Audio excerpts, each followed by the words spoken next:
Welcome to the Independent Characters, episode 200. This is Carl. This is Justin. This is Jody. This is Adon. We got a full house here today. And right off the bat, I just want to say thank you to Will Robinson.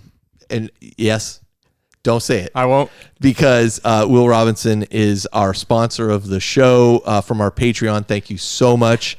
Don't say it, Adon. He's probably heard it 100,000 times. Yes, he has. Okay. So this episode, we're going to be taking a look at 200 episodes, kind of what were pivotal moments for us, what changed things, what our opinions have changed, what things we want to change going forward, those kinds of things. And there's more to come. So this is quite a long episode, probably about 3 hours, I think.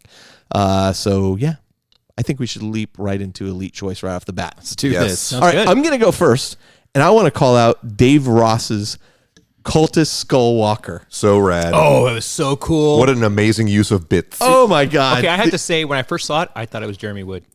Yeah, right? I did. Like, it's kind of that cleverness. Well, I think David might be approaching Yes. Wood status. He's gotten a lot of call outs for this project. Yeah. Also, nice job, Carl, and being the first one of us to hit it with the Elite Choice tag. It was like, nope, he beat me to it. I've always looked at that bit. He's what? That bit, I've always looked at it and I wanted to cut it off and use it for something. And now you see it used in perfect. No point now. That's perfect how it was kind of supposed to be used. Anti Sisters of Battle fashion, right? Like he's So almost cool. like a cultist wannabe penitent engine.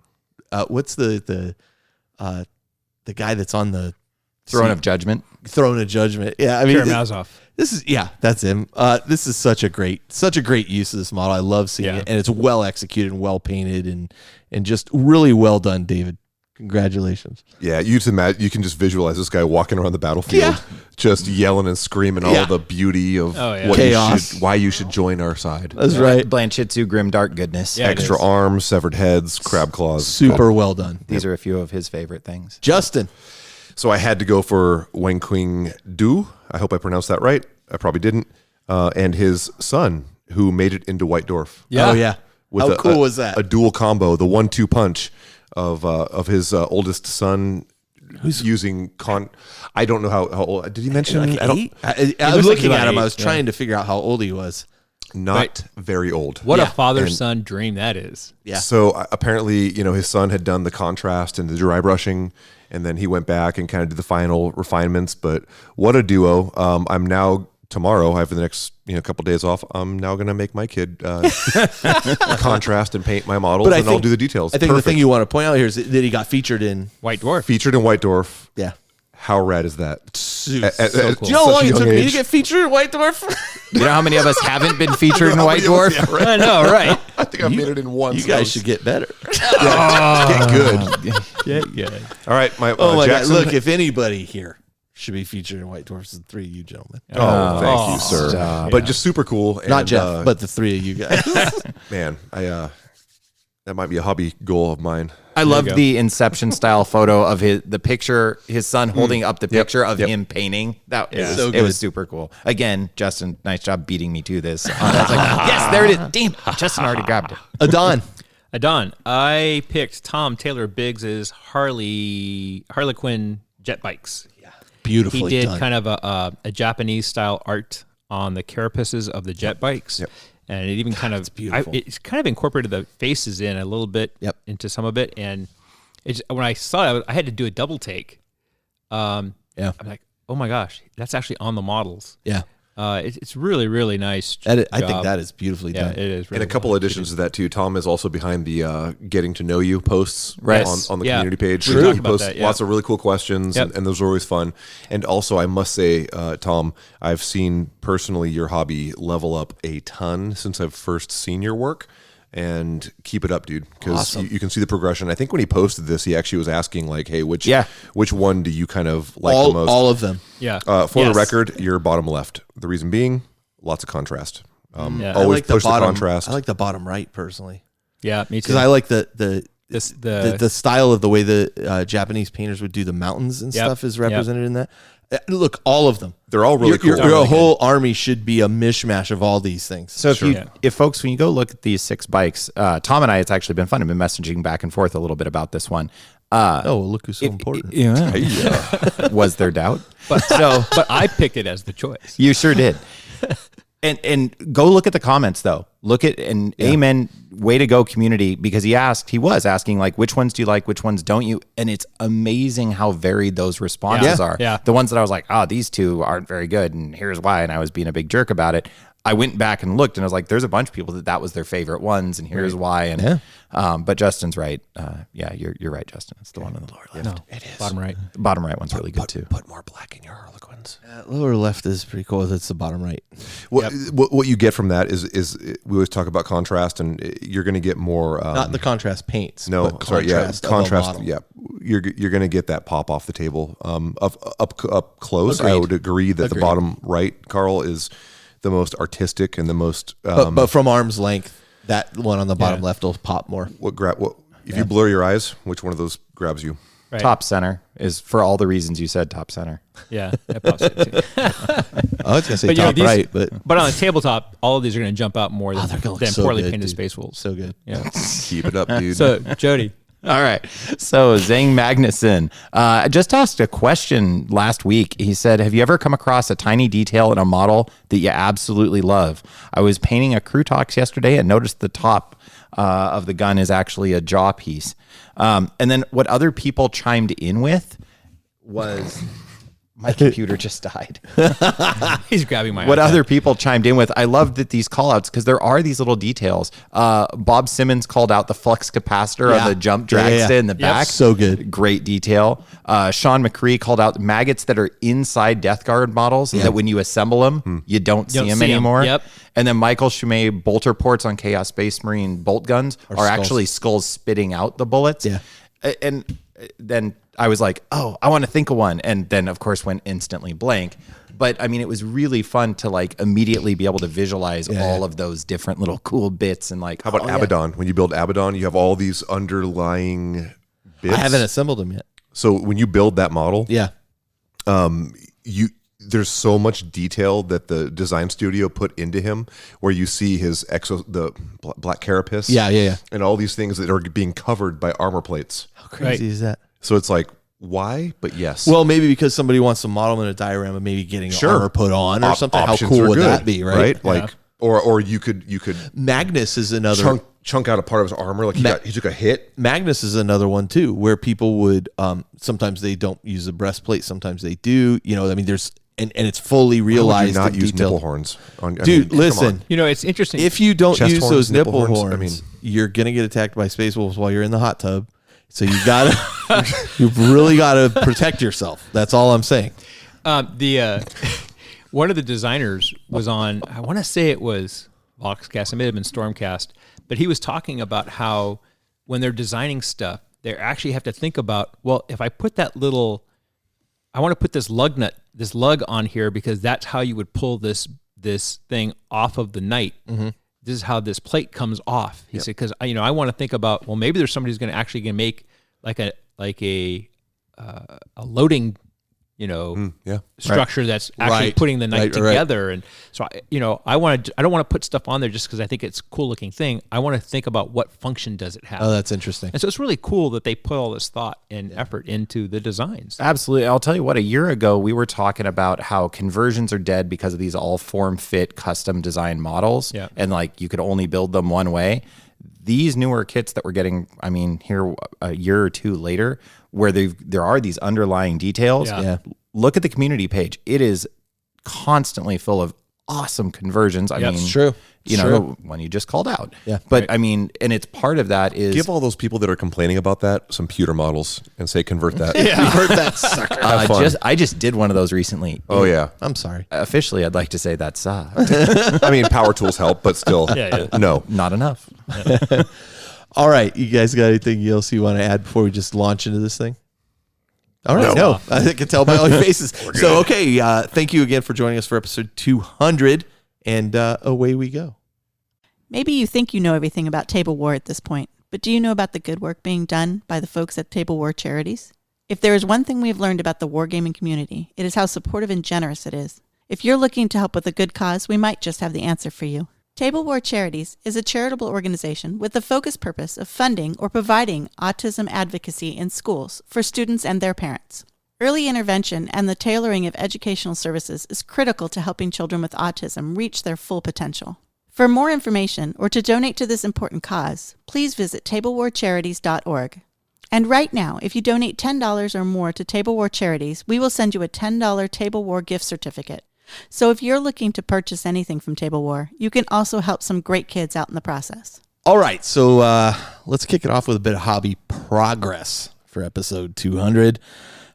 So I'll go first. I feel like I've heard this like 200 times. Yeah. You probably have about my Black Legion at this point. Oh, no, I wasn't meaning about No. Black Legion specifically, but No, I'll take it. But I have completed all the gold trim on all of the infantry. Done. The initial base coat, the wash, and then the highlight coat. All that's done. Moving on now to the tabards and the detail work. So scale 75 Necro Gold. Yep. Which they changed the name of. Oh, that's right. I think they got a little sensitive there. Yeah. So it is now called Necro Gold. Right. Did you do a little trim dance at the end? No, you know what? It really wasn't. Like, I didn't think it was that bad. I would do All trim right, dance. easy, guys. No, Easy. what? No, because that's a lot of work trim. to do that much It's 'cause trim. Jody works at a high school, so Do I need to restart the show? no. Okay. Keep moving. So look, no, I didn't. It was an honest question. no, Yeah, that's a I lot. Totally get it. It was your question was honest. Jody's reaction. It was He's a hon- high school teacher. Was also Come on. honest. It's Friday, and I Okay. didn't say anything. Listen, no, I didn't.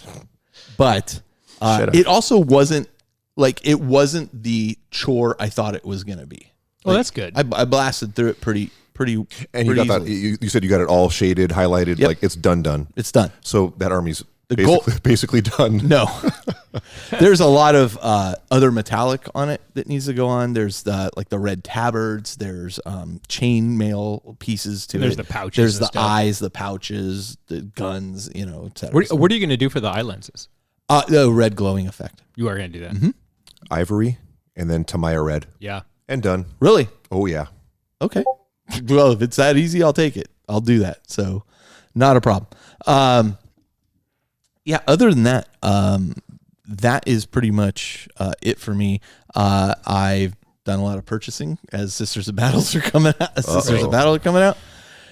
So yeah, that'll sit like in a closet for a while while I prepare for finishing the Black Legion up. So But- suggestion, don't buy Junith yet when she comes out, the floaty canoness. well, oh, yeah. Don't order her Why? because you're going to want to wait until you research the army and decide what order you want to do. Because that one is specific she's to an specific order. Yeah, order. I know. Yeah. I know. So I'm you not- might want to make sure you don't buy her right off the top. maybe. I'm just saying. Yeah. That model's pretty damn cool. The It thing is. is, like, sometimes you spend it while you have it. Yeah, no, you're a completist. And you're a completionist, too. In some cases. Yeah. But Yeah. I think you're right. Like, you and I were actually looking at that and realized, Right. oh, it's specific to this order. Yeah. I Bloody don't know Rose. that I'm doing Yeah. that order, so I'll have to decide on the order. I'm doing a totally different paint scheme than any of those orders. So Right. Yeah, I did too. and then I got half the commission that Brian Harvey's been doing on my Zone Mortalis tables, and tomorrow he brings the other half. So Wow. It looks fantastic. it looks great. It looks really awesome. He's done a great job, and I actually had him do some of the lights and stuff on the other set as he was working through it. Do some of them red, so like most of them are like that blue glow. So now I have a little variation and Nice. and that stuff. So yeah, so that was it for me. Tomorrow's a big hobby day for me, though. What are you focusing on tomorrow? Well, I have some of that Shadow War Armageddon terrain still left over that I want to get painted, and I want to finish up some of that stuff too, since we're kind of launching into a Necromunda thing. Yeah. I also have some extra pieces for the Zone Mortalis board. Like I have those tanks, the resin yeah. tanks that Yeah, have yeah. like that you can put like a floating like Gene Stealer or whatever you want Sure. into them.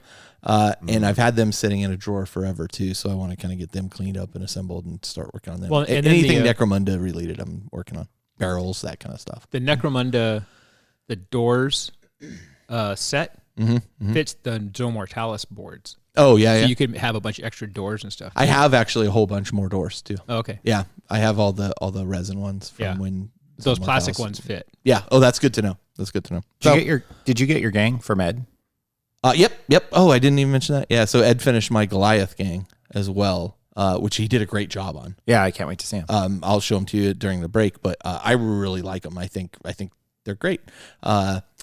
Did I build them correctly? Well, that's another question. Yeah. You know what? It's So never mind. I You think get what you get. I think I may end up going with Goliath in the campaign that we're about to run, and I love them. And I put them on the what are the bases? The Z-axis hobby pre-painted, designs. magnetized bases. Sweet. They come on a tableware. They look tray. great. Yeah, they work great with the tableware set, and they're designed to work with it. Right. I love them. I love it. Sweet. I have my Necromunda guys on that too.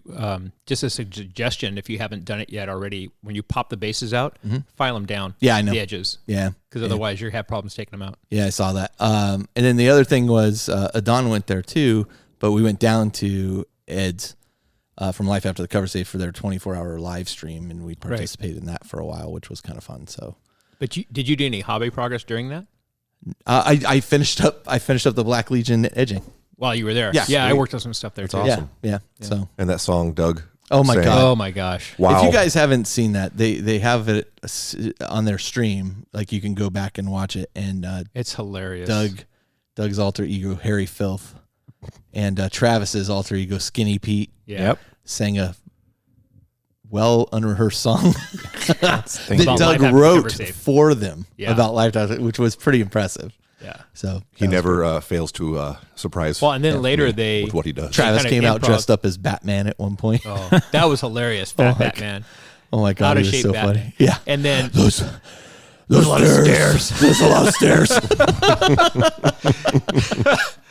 Travis no, is so funny. The unrehearsed toss a coin to your Witcher thing they did near the end. Yeah. I was cracking up because it sounded great and they totally didn't rehearse it. They were funny. Yeah. Really, really entertaining guys. So that was it. That was it for me. Hobby progress. Justin, let's go to you. Sure. Yeah, I've been painting quite a bit. And I hosted something, but Yeah, you did ahead. host Yeah. a little I didn't something. participate, but I hosted. So yeah, very cool of Carl to open up the Astronomicon yet again to CK Studios. Yep. And we had a fun class here over the weekend where Caleb taught kind of a speed painting / commission style class where the students were encouraged to bring a squad and a vehicle. Right. And he kind of covered a bunch of cool techniques that can help speed things up. Yeah. And just overall a lot of really cool techniques just to learn in general. Right. It was just this last weekend. Mm-hmm. Yeah. So I helped a little bit in the class. I say a little bit because I was pretty nose down Yeah, you were. Painting your Age of Sigmar. painting the Deepkin. Yeah. So I brought like 2 trays full of my Fish elves. my Deepkin. Yeah. And where that kind of ties in, it's a 40K podcast and all, but where it ties in, I got to play a lot with contrast, a ton, Through the airbrush, which was cool. primarily through the airbrush. Yeah. I'm still trying to force myself to like painting with those with a brush. And I know that one thing I discovered, here's the big thing with contrast, is that they are all so different from one another. Yeah. Like Yep. you cannot say Absolutely. they all Yep. play the same, because some are like basically like paint saturation levels, and some are very Like much washes. like washes. Yeah. So I was having to constantly test every single one on a paper towel or a palette paper just to kind of get the feel of how it would play on the models. But learned a lot on how to use those. And What is kind of- it? The leather snake? Snakebite leather, Snakebite leather. is fantastic. I think it might be the best one. For doing what it says on the pot of like, I want to paint some leather. It's one coat and done, and you got It's some amazing. good looking leather. Yeah, it does. Generally to that end of them, because they're all wildly different. Because I've been grinding on them myself. Those contrast paints. The lighter the color, the more it's like a glaze. Yep. The darker the color, the more you get that heavy Oh, that's covering power. With the exception of the black. But The black to me is a little thin. I think it covers pretty aggressively comparatively within the line. But even still, there's absolutely, as Justin's saying, there's still variation within there. But as a rule of thumb, you're going to get heavier coverage the darker the color. Yeah. But that's kind of always the case. But it's exaggerated with I found them contrast. kind of almost somewhat counterintuitive too. Like I was shooting the yellow as like a final glaze on like the fins of one of my dudes, and the coverage on that was insane. Like I've never had like a super yellow. hardcore. Yeah. So just you got to play with them, but again through the brush, I'll probably try that snakebite leather out on, It's a good start. on some of the saddles and stuff I have to do. Yeah. But we'll see where that goes. And Dev actually was kind enough to lend me, because he's still kind of settling in. Dev from CK Studios, the organizer of All Things Good, he let me borrow a whole bag of every contrast just to kind of play around with. So Thanks, Dev. Yeah, check out the snakebite leather. I'll be curious I what will. you think of it. Yeah. The snakebite leather, and then do you put it over the gray sear or the wraith bone? Yep. I did it over the Wraith bone, yeah. Doesn't matter. Doesn't matter. Yeah, to me, it depends on the tone of the model itself, whether I use the wraith bone or the gray sear for the leather.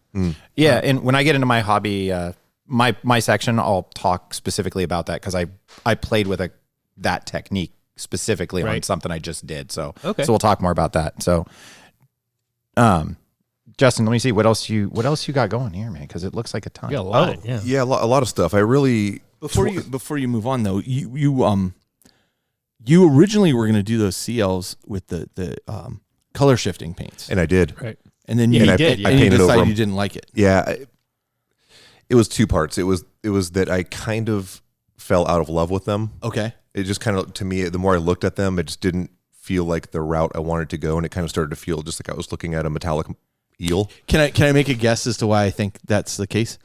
I think as you've progressed as a painter, you have more control over light and shadow and effects, and For the sure. color shifting paint takes that away from you a bit because it does it on its own. For sure. Right. Absolutely. So that's one part of it. And then the other part is I found this amazing, while Google imaging, because I always Google image everything, I found this amazing paint scheme that I looked at, and I was like, I can get this done so much faster. Kind of incorporate that, make it my own style, but just bang this army out. It'll look awesome. And so it was kind of both those things. It was you know. also kind of in your wheelhouse of colors that you really like to play with. So Teals and purples. Yeah, hard to break that. Yeah. So that was a big part of it. But yeah, I've 2020. I kind of got inspired by Brian from yet again. Brian has inspired me. Harvey, Yeah. from the Splinter Mind podcast, and we were chatting a bunch, and he's been all about, you know what, 2020 is the year to just get stuff done. Yeah. You know, and I think it's easy for us to get caught like in our own wheelhouse, our own mind, and go, oh, I want to do this and this and that on this model, and then it kind of becomes intimidating. yeah. You know, so like, for example, he was working on a Tantalus, and he's like, I had all these things in my mind. I wanted to add this and convert this and sculpt this. I'm just going to get it done. Yeah. I've had this for 2 years. Might as well finish it. If the nugget is still there, Yeah. I'll buy another one. Yeah. That's a good point. Right. Yeah. If So- if you're that determined to do it, you'll make it happen. So I've kind of incorporated that in, and because I definitely get stuck in my own wheelhouse of everything has to be so custom and converted and this and that, the other thing. It's good just to finish models. And this goes in True. line with Preach, sister. It goes in line Yeah, with they'll say what, Jody lived that. Alex Seth was pointing out today. He posted something about how he's just overwhelmed by all the stuff in his hobby room. right. He I saw it's that. almost like it brain locks him to just look at what's there. I know the feeling. And it goes along with that, right? I mean, there's a lot of really great suggestions in that thread, but one of the things is just kind of, if you can just put stuff in boxes, just get it so it's not visible. Sure. You just take one thing out at a time and just do it. Just Well, get it this is done. exactly what I did with the Black Legion. Right. I had everything out, and I was like, oh my God. And then I was like, wait a minute, just get a list together, Right. play that list, and then add to it. And now I'm like, oh, well, this is manageable. Right. Boom. This is manageable. Yep. So that's been really fun, digging the contrast. And then I also managed to get my 10 Delac gangers built, painted, done. saw that. Done. Nice. They're done. All I have to do is, and I got my label maker from work, so I just got to print out little labels, and I'm going to cut them out, stain them, and put a little wash on them or something, and glue them to the bases. So you have like a name for each guy. Or You whatever. have to, right? Yeah. Any yeah. chance I I got to could- tell you, Doug is a little concerned because we have something like 15 people, 13 people signed up for this thing, and Doug's like, that's not going to happen. And the problem is, They're you not have gonna to show up. consistently play because you assign territories and all this stuff. Mm-hmm. And he's like, if people stop showing up, which is what's happening in the other campaign, he's like, it You're falls out. apart. So like, I think we're gonna have kind of a, come to the emperor moment where everybody's like, look, you're either in. If you can commit and you're in, you're in. Otherwise, we get it that you want to play, but don't But you start gotta, because you're gonna ruin it for everybody else. But you have to let people play on other than the designated days. Agreed. Yeah. Yeah. I mean, that's one of the things where we just started a Necromunda campaign this week Yeah. back home, and that's the same kind of thing. It's like you look at all the territories. It's like you got to play. Yeah. Yeah. Because yeah. I'm excited though. I haven't painted a necromunda. I haven't painted a human sculpt, and it dawned on me as I was sitting there painting these guys. I'm like, I cannot recall the last just non-elf. Well, like chaos is human, but a you know, dude, sort of. a dude. But Just then a again, dude. these guys are wearing trench coats and they're all hell-razored out. And So did you use a lot of airbrush on these guys, or all brush paint? yeah, so I of course started with the airbrush, Right. and zenithal. I basically zenithal because the cloak is the primary. Right, I was gonna say the cloak. You genitaled? Oh, yes. So somebody had posted. I You was were like- here. You didn't see you it. weren't No, I here, was like, yeah. well, how Somebody did had I get posted, blasted? and You can throw that And out. I saw it. It was a the YouTube thing, video. and they were making commentary about painting techniques, and they were like, "Well, what's popular now is genital painting and Genital highlighting. genital highlighting." Genital painting has always been popular. And they were Different hobby. They were San Francisco. describing like zenithal painting, but they Right. kept saying genital. Was that autocorrect or I don't know. I don't think so. anyhow? And we were just like, okay, you're trying to sound like an expert. You're coming off like an idiot. Or a pervert. Language matters, kids. Sure does. Word choice is key. Yes. We had a good chuckle about that. Yeah. Anyway, So no, they actually painted it really quickly. The one thing I will say, well, two things. I was able to bust out my old school 1994 jade green on these guys. Was it still Glorious. okay? Oh, it's perfect. It's in the old hexagonal. Oh, right. You Yeah. know, So it's and I fun. opened it up and fresh little minty scent Yeah, came out. And a little leprechaun popped out. Yeah, we're still working, huh?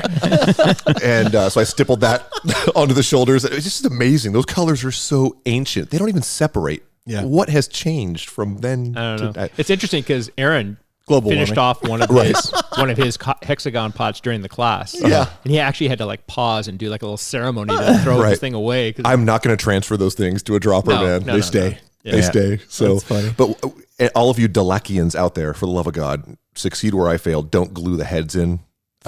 First. yeah. Just find a way, because they all specifically fit into a certain neck joint. Yep. So that's Right. why I was like, so I was able to force my brush in there and force the ink, you know, in, but it was just a nightmare. So keep those heads separate. But I'm excited, and I also built up an ambot cool. because my buddy Dan kind of hooked me up with this lot, and just as a Christmas present, threw one in there for me. Very So, cool. Built that. Such a cool model. Yeah, The it is. ambot is. And I've yeah. seen people turn him into an orc warlord Yep. before. Don't think I'm not tempted. Yep. Boom. I think you get 2 per box too, right? Yeah. So you have to buy 1 box, and one I'm is gonna your I'm gonna ambot. use the Blackstone Fortress one, the mechanical one. Sure. That's it. Oh, you mean the ZX90 or whatever he is? It's one's organic and one's not. Okay. So this is the The one that- Ambot is the non-organic one. So the one I'm The talking about. Amble is the- Amble. That's what. Yeah, I'm just gonna use the Amble as an ambot. Gotcha. Rad. Okay. All right. Yeah. So Very cool. a lot of painting, not a lot of gaming. So we'll get into. Cool. How about you, Jody? Jody? I had my holiday break since last time we sat down. Yeah. So, and mine was largely a painting bender as well. So knocked out the 2 obliterators from Shadow Spear, got those guys dialed in, Right. had to build custom bases for them because I'm using the GW Plastic Sector Imperialis Ruin Right, bases, and they don't, Have there's that no size. 50s. Yeah. No. There's I no don't- 50s. No. And I'll have to make one for the spider thingy that I can Yeah, never remember yeah, the yeah. name of. So, but it's The Venom Crawler. yes, that would be the one. So I'll have to make one for him. Hadn't quite got that done, but man, those obliterators, outstanding models. A treat to paint with that Iron Warriors color scheme. Just easy at it. Yeah. And then I started speaking of, we were just talking about like looking at projects in manageable chunks. So I'd been totally overwhelmed by the process of rebasing my orc army because 300 plus models needing new 32 millimeter bases to be cut off and glued on. And I wasn't going to do base rings because I couldn't handle like the difference in texture and that wasn't That going to drives me look nuts. right. And Yeah. so, but for whatever reason, Matt had been really vocal about wanting me to play my orcs. He had a top secret project I'll talk about a little bit later that he was gearing towards why he wanted me to play his orcs or play my orcs. And then for whatever reason, I just, much like the Black Legion or all these kind of things we're talking about, where like make a manageable goal, progress begets progress. I was like, you know what? I'll do a truck boy squad. Yeah. He wants me to play, I'll play truck boy squads instead of 30 man units. That's 3 truck boy squads. Right, So I sat down and I started doing one, and I did my first truck boy squad, and I was like, No, that wasn't so bad. that wasn't so bad. So I did another one. Well, 50, 60 orcs later, I was like, this isn't as bad as I thought it'd be. So I managed to get 4 Truck Boy squads done, my Burna Boy squad done, a whole host of B-team character models, Rad. Mech Boys and Pain Boys and Nice. Sure Boys and My I Boys. was so glad when I read through this, because the first time I read through this, I thought that was painting over 50 orcs. I missed the word rebased. Oh, yeah. Oh, I don't feel so inferior now. No, I I don't feel kind of inferior, but not as bad. Yeah, I don't know when the Paint the Boys wagon will churn back up. Maybe sooner than I want it to. And then along the lines of Brian's inspiration for Justin, I didn't really fully realize that was a Brian thing. January was the month, or has been so far, the month of like finishing off these kind of lingering tail ends of projects. Right. So I actually had 4 dudes I wanted to add to my Warcry Iron Golems warband. I saw you finish those the other day. Mainly because Matt keeps destroying me every time he plays his Corvus Cabal. I mean, just embarrassingly. And I'm like, dude, what's happening? And I chimed in online and everybody was like, it's because the ones out of the box suck. Don't build them that way. I'm like, cool. Well, I guess I got to go build The some more Corvus dudes. guys they're legit too. Yeah, oh, dude, Alpha strike out the wazoo. Yeah. It is. Oh my goodness. So real quick on that 2020 goal, one thing I forgot to mention, which is super cool and I found super helpful. I have an IKEA cabinet right next to my painting table that normally I would just have like my Death Guard in or whatever. Sure. I emptied it out and I put every little project that I had kind of hidden away that I wanted to, like Blitzball models and all this So stuff. it's like your cabinet of completion. It's my cabinet of this needs to get done. Right. So I've got like a whole thing full of random Blood Bowl models on corks that are like half done and terrain. And So you can see it as it begins so I to can empty out. It's like a work in progress Nice. shelf. And it's A my visual plan. Kanban board. It's a visual Kanban board. Yeah. So I can literally just be like, I want to paint those 6 Blitz Bowl guys. Very Boom, cool. Let's get them done. Grab 'em, go. That is a cool idea. I have a similar thing. It's but depressing. It is. That's counterintuitive for me. So to counter that, what I have is one of the shelves in my IKEA. Detolf. That's the one sitting next to me because it's right next to my paint table. Is there's a shelf that is ever rotating current projects, but it's as soon as something's finished, it lives right next to my paint desk so that I can get that little dopamine hit by looking over and be like, oh, that's cool. I did finish that. All right, back to the grind. So similar but different. But yeah, it's nice to have that like visual reminder. Or Sad but cool. Yep. Sad but true. Yeah. I built a custom truck. I got the old Mech Boy workshop working again. I took a Torox that I bought a while back and got the stupid tracks off it and took the roof off it and built a flatbed and turned it into The roof. That's right. I Very turned it well. into an orc truck boy Pinto for my specialist for my specialist boys as orcs. I'm going to run into it from the back from now on. Make it explode. The way it's built, that would actually really wreck shop. So it's For perfect. people who don't know, the Pinto Pinto. was known to, if it got hit from behind, there was a bolt that would go into the gas tank and cause the car to explode. The Ford Pinto is The only car that actually explodes on impact. You should laugh about that. I'm sure a lot of people well, are no no, longer because with us. a lot of people weren't even alive when that car was out. Oh, I know. But yeah. Oh, that was It's a dark. car I learned to drive on. You better Oh, really? Well, my buddies. I was Oh, driving without a license. I do not recommend that. It's so especially a Pinto. had to almost push it up the grapevine. Oh my god. Oof. Well, got your exercise. Yeah. Last thing is, so I built this truck and it's starting to get painted, but it was fun to get the Mech Boy workshop up and running. I sent a picture to some friends where it was just like piles of Orky bits boxes I hadn't dug into in a while, just because that's what happens when you play orcs. You end up with there were metal Hurricane bolter bits off of a old Land Raider kit that are part of it now. I was like, wow, That's that's awesome. The fact that that's a thing. And it was and it's this wedge of pewter that's like an inch by an inch Right, squared. yeah. So it's got some heft. It's nice. But Adon, you were asking about the undercoats and like the light gray versus the off white. Right. Well, It's Wraithbone and Grey Seer. cool. I don't use either one of them, but I use similar colors. Oh, okay. So I primed in a light. I did an Ogre Blitzball team that my wife gave me for Christmas, the Blood came Bowl out team, nice. and then I custom made some rules for it, and Matt and I have been playing with that. But what I did is I base coated it in a very light gray, which would be the Grey Seer. Gray Seer, but then I did a zenithal coat of what would be Wraith Bone over the top. Okay. And that slight difference in value. I was going to ask if that gradation made much of a difference. A little bit, because I was using contrast paints really thin because I wanted them to have the original way back second edition Oldheim ogres were these very yellowy looking skinned ogres. They had like a very jaundiced like an look to olivey them. kind of No, like No, they jaundicey, almost looked like yellow. they were dead. I mean, they were very yellow. Undeniably yellow. But what it allowed is that the natural effect of the contrast, where especially Nazdrag yellow will leave like an orangey brown kind of color underneath. With that on the gray, it was cooler. So in shadows being cooler, they naturally look more recessed, whereas warmer colors look more vibrant. It helped to accentuate that depth, and it did make a noticeable difference. Interesting. Now, on that larger flat surface, did you actually use a brush, or did you airbrush it?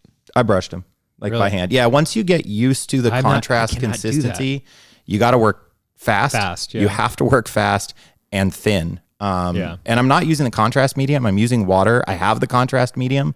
Unless I want a modulation that goes from almost no color to the full contrast effect, that's where I'll use the medium. But if I want that glazing effect all the way over it, a little bit of water works beautifully. So the rumor about you can't use water with them, false. Well, you can't use water if you want it to work in the way original it's intended to. Right. And it's just like Lamia medium, that if you want to thin your color but still have it operate and respond in the same way a paint would, use Lamia medium. If you want the contrast paints to react the way they did but just be lighter in tone, less pigmented, use the medium. But if you actually want to increase that glazing effect, water works better. Use water, So bottom line, experiment with them. Yeah, absolutely. Try them. There's some interesting techniques. It's just another tool in your toolkit. Yeah, prime some sprue or something else, or a flat, or some extra old piece Space Marine models that everybody has sitting around. Yeah, and just Marines of shame. if you have something that's like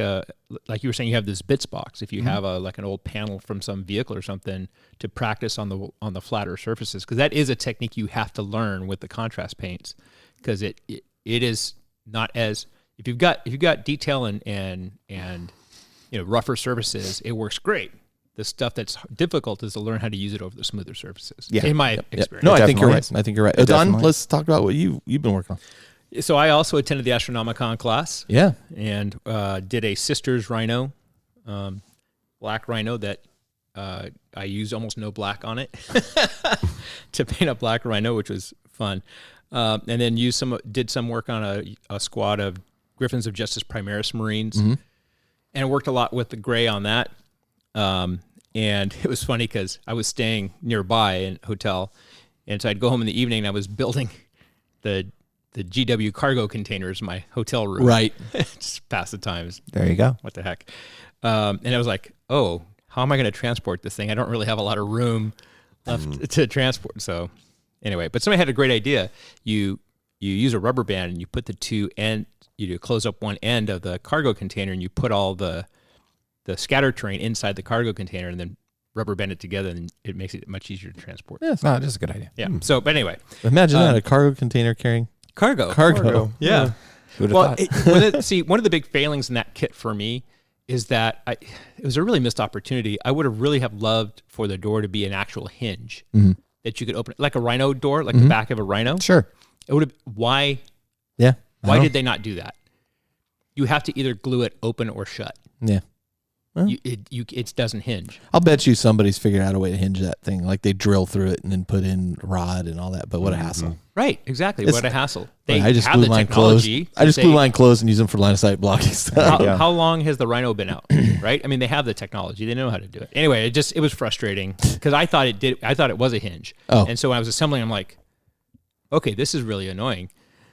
Now I know why I always see them either always open or always closed. I'll tell you this, Adon. I have the old AT-43 Rackham cargo crates. I know. And they open and close. I know. And do you know how often I've ever used that? Never. 0 times. So, I've literally never had that be a thing in the game where like open or close. You do some pretty amazing narrative stuff, so I'm sure you could find a use. And I agree with you, missed opportunity, but actually, it would be pretty cool. Now that I'm thinking about it, it would be cool if you had a kind of find the objective mission, and you have it hidden in one of the cargo. And you have to open the cargo container.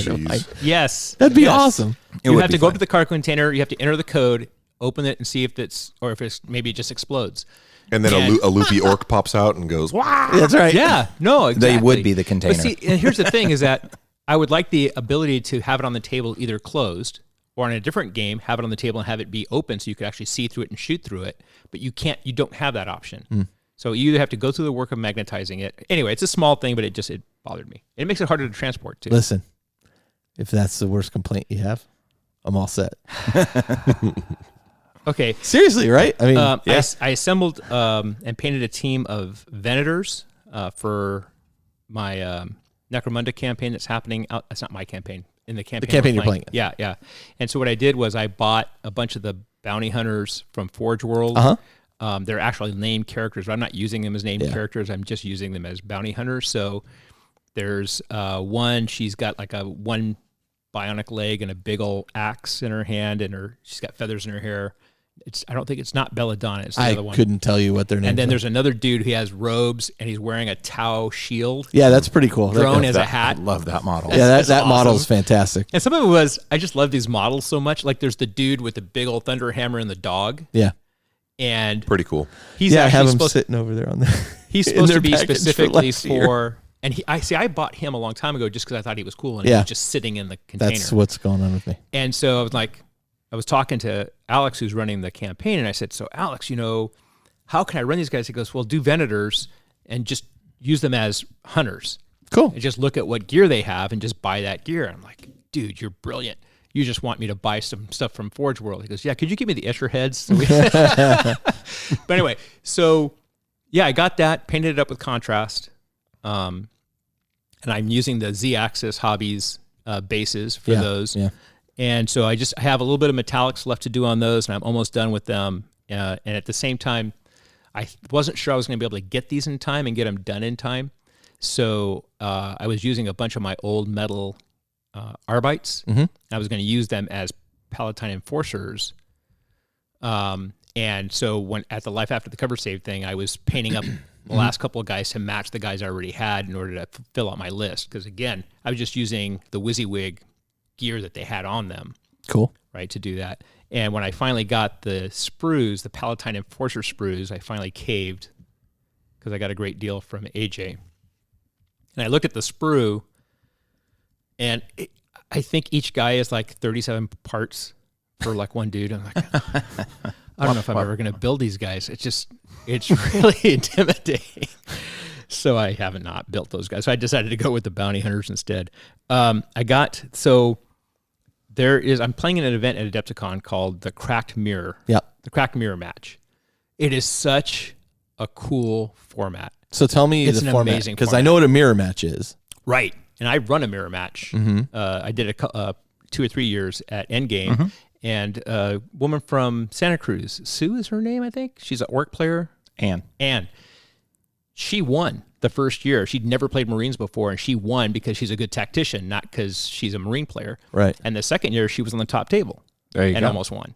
Just because she's a good general. Right. And a super fun person to play with. Oh, no, she's awesome. Yeah. Right. But I'm just saying, she rolled in with a borrowed army, never played Space Marines before, and because she knows tactics and knows the game, she won. But anyway, that match was everybody has the exact same list, exact same gear. It was a start collecting box at the time. The way he did this one is he gives you the titles of the units, like Primaris Captain, Terminator Squad, Intercessors, and he's doing it as a power level game. So how you equip them is up to you. How you equip them is up to you, right? So that's interesting. Razorback and Dreadnought are both on the list, but he doesn't tell you what weapons to take. Yeah, heavy bolters, do you put las cannons? Right. So like that's kind of cool. Every single Razorback in that event is going to have a Hunter Killer missile on it. Of course it is. And the extra Why would storm you not? bolter, Why right? And the wouldn't extra you? storm bolter, right? Yeah. It's like Better it's model like it. the Havoc launcher, right? And that's the thing. He said everything has to be WYSIWYG. If you put a Thunder Hammer on your scout captain, on your scout sergeant, it's a Thunder Hammer. He has to have a Thunder Hammer. And one of the restrictions was no jump pack on the chaplain. Interesting. Which is too bad. It's my favorite model. But is that now Index or Legends? Legends. I don't know if it's no. It's in the Codex. Still take jump pack, but he just doesn't. For some reason, I guess it's too powerful. I don't know. But That was kind of one of my favorite units of Jason. When he would run Blood Angels, he'd run a jump pack chaplain with the Death Company. Yeah. Oh my God, those things would just wreck house. With Slaplin. I've never heard that before. That's so good. the only armor in the list is the Dread and a Razorback. And so, I'm going to put assault cannons on my Razorback because it's mostly infantry, right? So I wanted to do heavy it makes sense. Having las cannons on it, with the exception of wanting to kill a Terminator. Or the other Dread. What's the name of that character? You're right. It's Belladonna. It's Belladonna. Okay, it is Belladonna. I love that model. Or the other Dreadnought. Or the other Dreadnought, right? And that's what your 100 killer missiles for. right. Figure the 100 killer missile. Got him. Or, plasma cannon, something like that could work well. But anyway, so it's a really great format because you can kit it out however you want. Yeah. And in terms of chapter tactics, you can only use the vanilla book. You can't use any of the supplements. So if you run a successor chapter that uses the new sub indexes or whatever they are. Well, no, I mean you can run a primary successor that uses the home chapter tactics, right? You can use salamanders or whatever, right? But you don't have access to all the other special Gribbly bits out of the salamander supplement, right? Okay. Or you can use the unknown founding and pick two of your own chapter traits if you want to, right? Got it. You can customize it. So, well, it's an interesting idea. I was just curious what the it's a format great was, idea. I but really like like it. And you can't use Thunderhammer Storm Shield Terminators because that's a Terminator Assault Squad. Right. That's not what the entry is. It's the Terminator Squad. Well, it'll be interesting to hear how, like, what you run into that's different than what you thought of, and how people, get things to work together, even though they're the same units, but they're using different. They're using them in different ways. A las cannon, mounted Razorback is significantly different than a heavy bolter or assault cannon Razorback. Right. Sure is. Right. So it'd be interesting to hear, like, they have different purposes. Yeah, and exactly, because at the Warhammer store yesterday, we were playing a different game, but we were talking about this, and just hearing the 4 different people in the room, or with 3 4 different different people in the ideas. room with different ideas, and you should use Iron Fist. Oh no, you should use salamanders, and all this stuff. And so it's a really interesting. I emailed the guy just to confirm a couple questions, but it's like, dude, I really love this format. His name's Eric. Cool. The guy's running it. What else do you work on at Adepticon? And so the reason this ties into the Astronomicon class. So I was painting blacks and grays and stuff, and I was like not real happy. And Caleb took the time after driving home to Reno that night, and messaged me and said, "Dude, I want to challenge you. Put away all your gray stuff. You're not learning about color. I want you to pick a chapter that has a specific color scheme that's an actual color. I think that's and a good I want idea. you to paint that." And first of all, I was floored. I was so flattered that he took the time and cared enough to say, "Dude, I saw some frustration. I want you to progress." He's a good teacher. And he's a fantastic teacher. And so it was really touching to have that Plus, happen. you've gone to like 12 of his classes. Loyal customers. And I still suck, right? So he has a vested interest for me getting better, because they're going to He's say, like, "How many Jesus, classes did you take from Caleb? And if you're this still guy's gone to that 12 bad? classes, This may not be worth it." This may not be the hobby for you. Too late.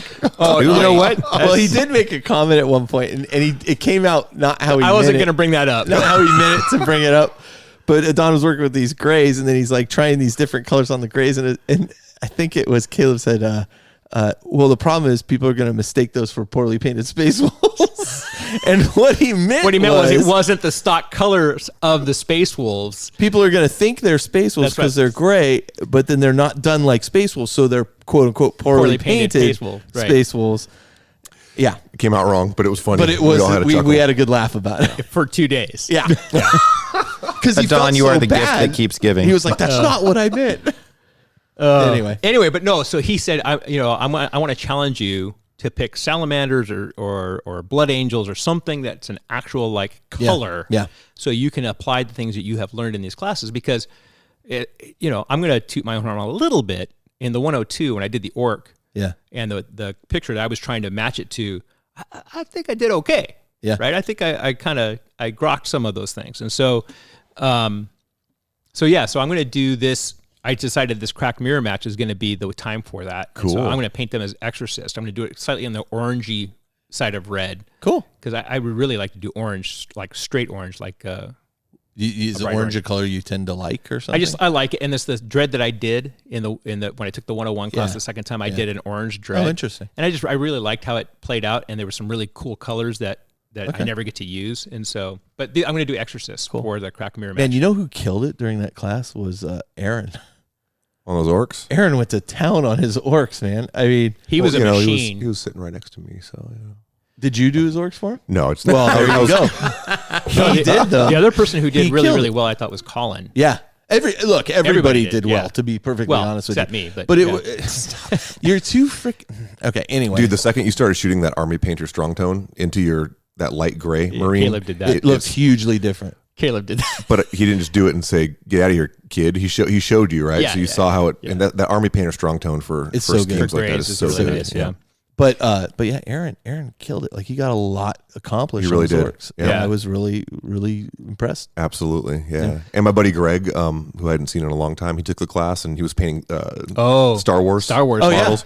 And His camouflage dudes, they were awesome. looking good. I walked him out to his car, and it was funny. This is when I love seeing people get the bug. They get the CK bug because I was walking him out, helping him bring everything out, and he's like, "Yeah, I think if I get home, I should have like an hour and a half to paint after painting for 2 days. two straight I mean, days." solid days. So it's just fun. It's so much Cool. fun. Yeah, it was Progress really good. begets progress. Yep. Yeah, and I got my commission back from Painted Figs. It's the remainder of my sisters. Yeah. I realized it's like 150 sisters I got back. Yeah. They look And nice. I asked them to not put bases on them, and I expected I was going to get back 150 sisters with tabs on the feet. Right. No, they cut the tabs off and filed them down so they're flush, Ready to be based. ready to be based. Nice. Yeah, it was great.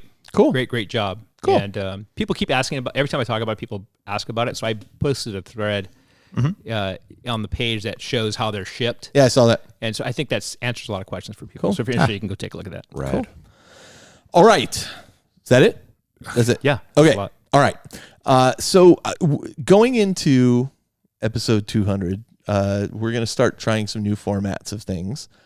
We used to have a section we called, hobby goals and promises, which we kind of became like, well, what am I like a trying to work hit or miss, on right? next? Yeah, real hit or miss. And then we There went was- on quarterly goals. There was no accountability to that. So, after giving it a little bit of thought and getting some inspiration from various television shows and things, I was like, you know what? We're going to change this to something we call the challenge. Kind of like The Greatest Loser. And so, no. Coming to get on the scale. And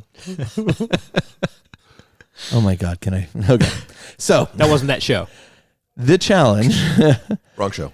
is each episode, we are going to basically commit to a particular unit that we're going to paint or model or what have you. We'll decide from week to week what the challenge is going to be. But it'll be the same force org chart. But it'll be the same force org chart, Bring it or back. maybe if we break away, it'll be like, a piece of terrain. I don't know. Yeah, sure. We have some play there that we can play with. And we have to bring the models to the recording too, so we can. Right. So what we're gonna critique. do is we're gonna pick a unit that all of us are gonna paint. It won't necessarily be the same unit, but it'll be the same force org slot. Was your Something point. similar, yeah. Right. Something similar in a similar vein. We will paint up that unit by the next show and bring it to the show. And if either of us does not complete that unit, the rest of the people are going to ridicule the hell out of them because they made the commitment that they were going to get to that point Right. and they didn't. But we're also going to look at the models that were brought to the table, talk about challenges we had painting those models, talk about things that went right painting those models, and maybe give each other a little bit of advice and that kind of thing. I like it. Yeah. So that's it. Now, I don't know if the three of you will be on the next episode, but Right. we're going to do our best to see, who's there and who isn't. But whoever does show has made the challenge. And so So none of the three of us show, and some other poor suckers Jo- are Josh now. shows- are going to sit Josh there and shows up like, ridicule "I don't me have because any." I haven't completed the challenge. So for the first inaugural challenge, we decided that we were going to do a squad of elites. Right. Okay. And so for me, I'm going to take 5 of my Black Legion Chaos Space Marine Terminators, and I'm going to paint them completely. They will be completed and based. And what Nice. stage are they at now? black with the trim done. So he's got a head start. I got a little bit of a head But start. there's nothing wrong with that. No. I got a little bit. It doesn't matter. They're still not done, This right? is the year of completion, right? Yeah. So there you go. So this is going to be the first unit that I have completely painted for my Black Legion too. So God, I love those new Terminator models. they are freaking awesome. Eric and Ian came out and were hanging out at the class, or just hanging out.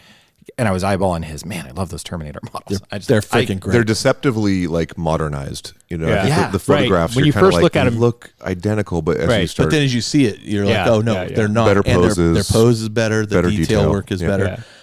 And for me, honestly, one of my favorite things to paint is Terminators. And so that's why I want and Land Raiders. Yeah. to play with is Land Play with- yeah. So this is for me, I think it'll kind of kickstart the rest of the project. Cool. But for me, I like painting Terminators and I like painting Primaris Marines. For some reason, they're of that scale Yeah. that I really enjoy. That there's like that size difference. I don't know. It really just resonates with me. And they're just sweet looking. I mean, so who that's- doesn't love Terminators? You love Terminator? I like Terminators. People who don't like Conceptually. Terminators are not my friends.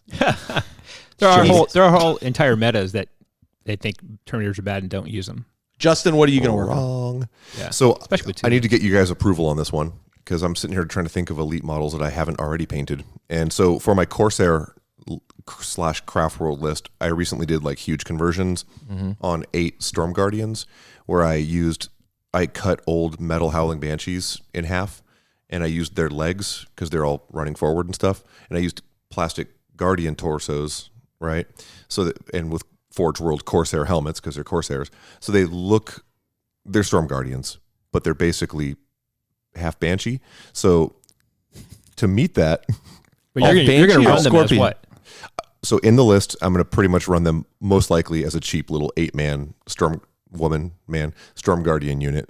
However, It's not to Not an elite, to right? combat that though, I'll paint 8 As opposed to 5. as opposed to 5. So I say, I'm on your side, and I say go for it, but they better look freaking cool. Oh, they will. well.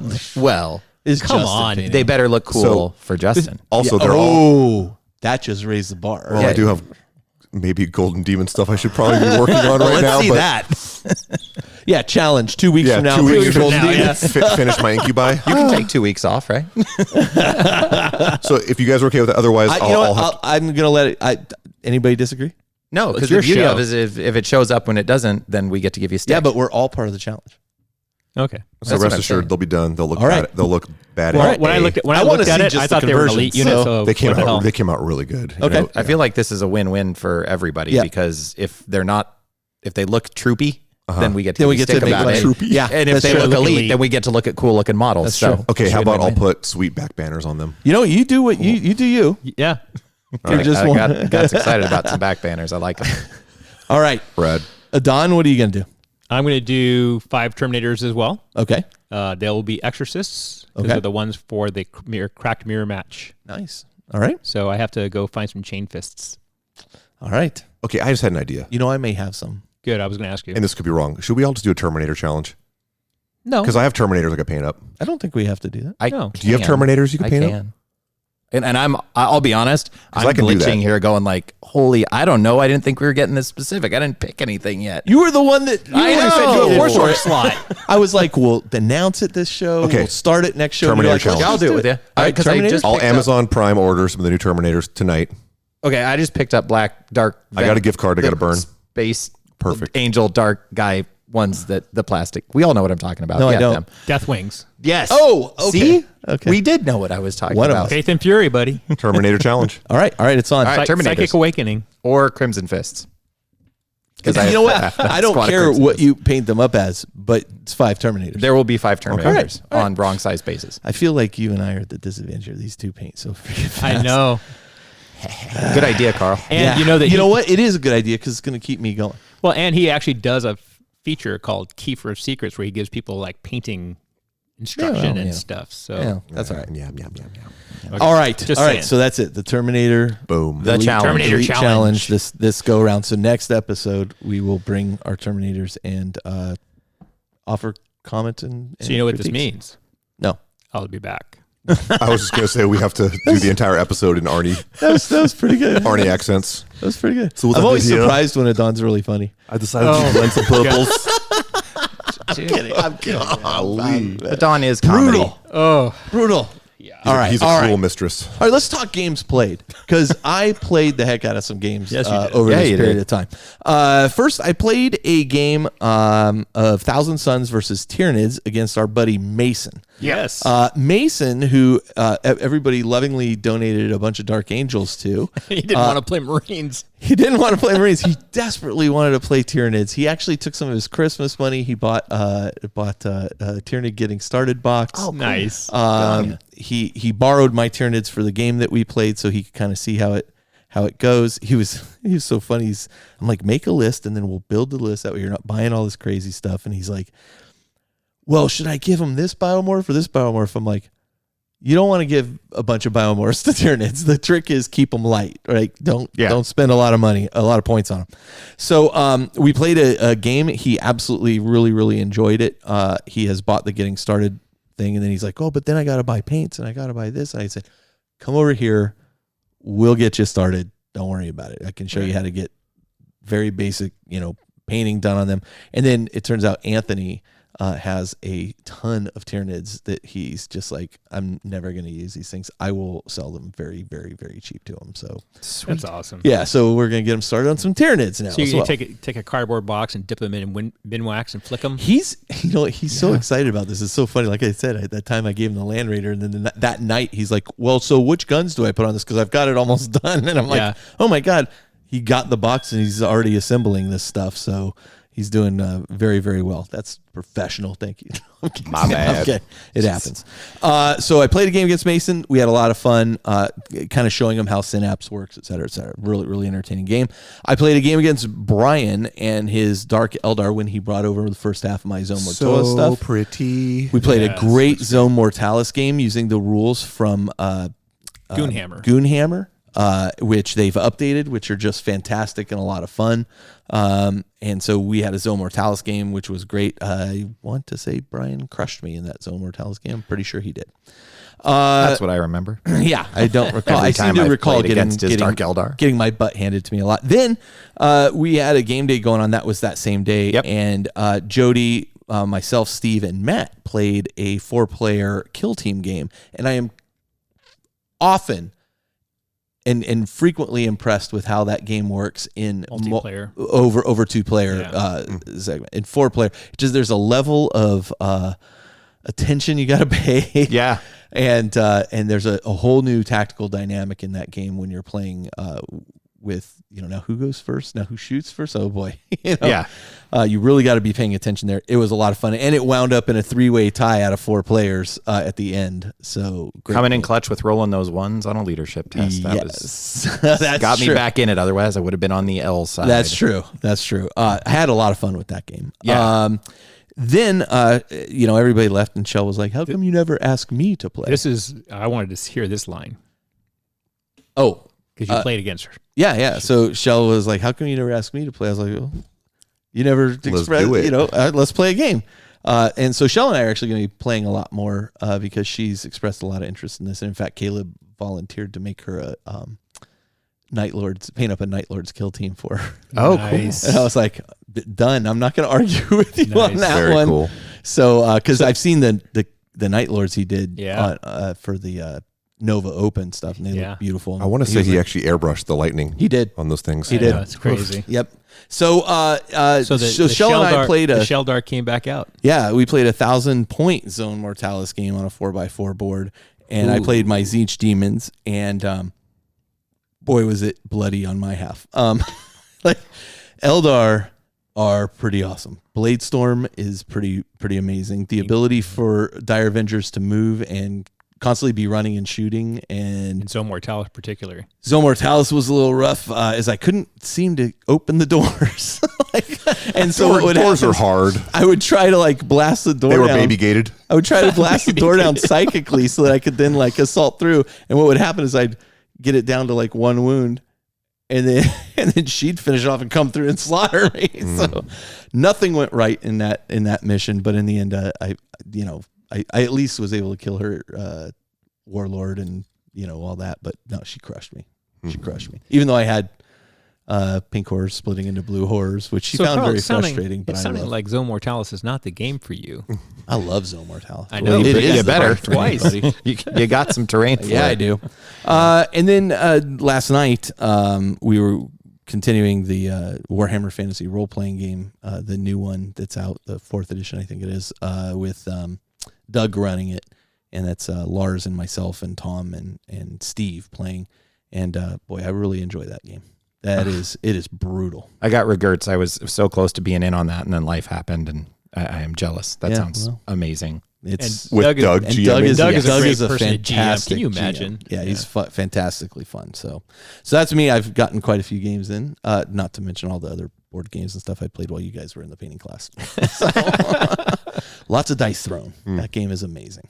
All right, let's go on to Justin. I'll keep it short. None. Cool. Let's go on to Adon. Although Doug and I are probably going to play Necromunda here real soon. Yeah. Okay. He keeps threatening me with a bottle of tequila and cigars. Yeah, Cubans that was a too, good apparently. threat. It's supposed to be tomorrow, so we'll see. Let's go on to Adon. I played. I wasn't playing any regular 40K because I didn't have my sister's book yet, so I was just doing the Kill Team because they're in the annual.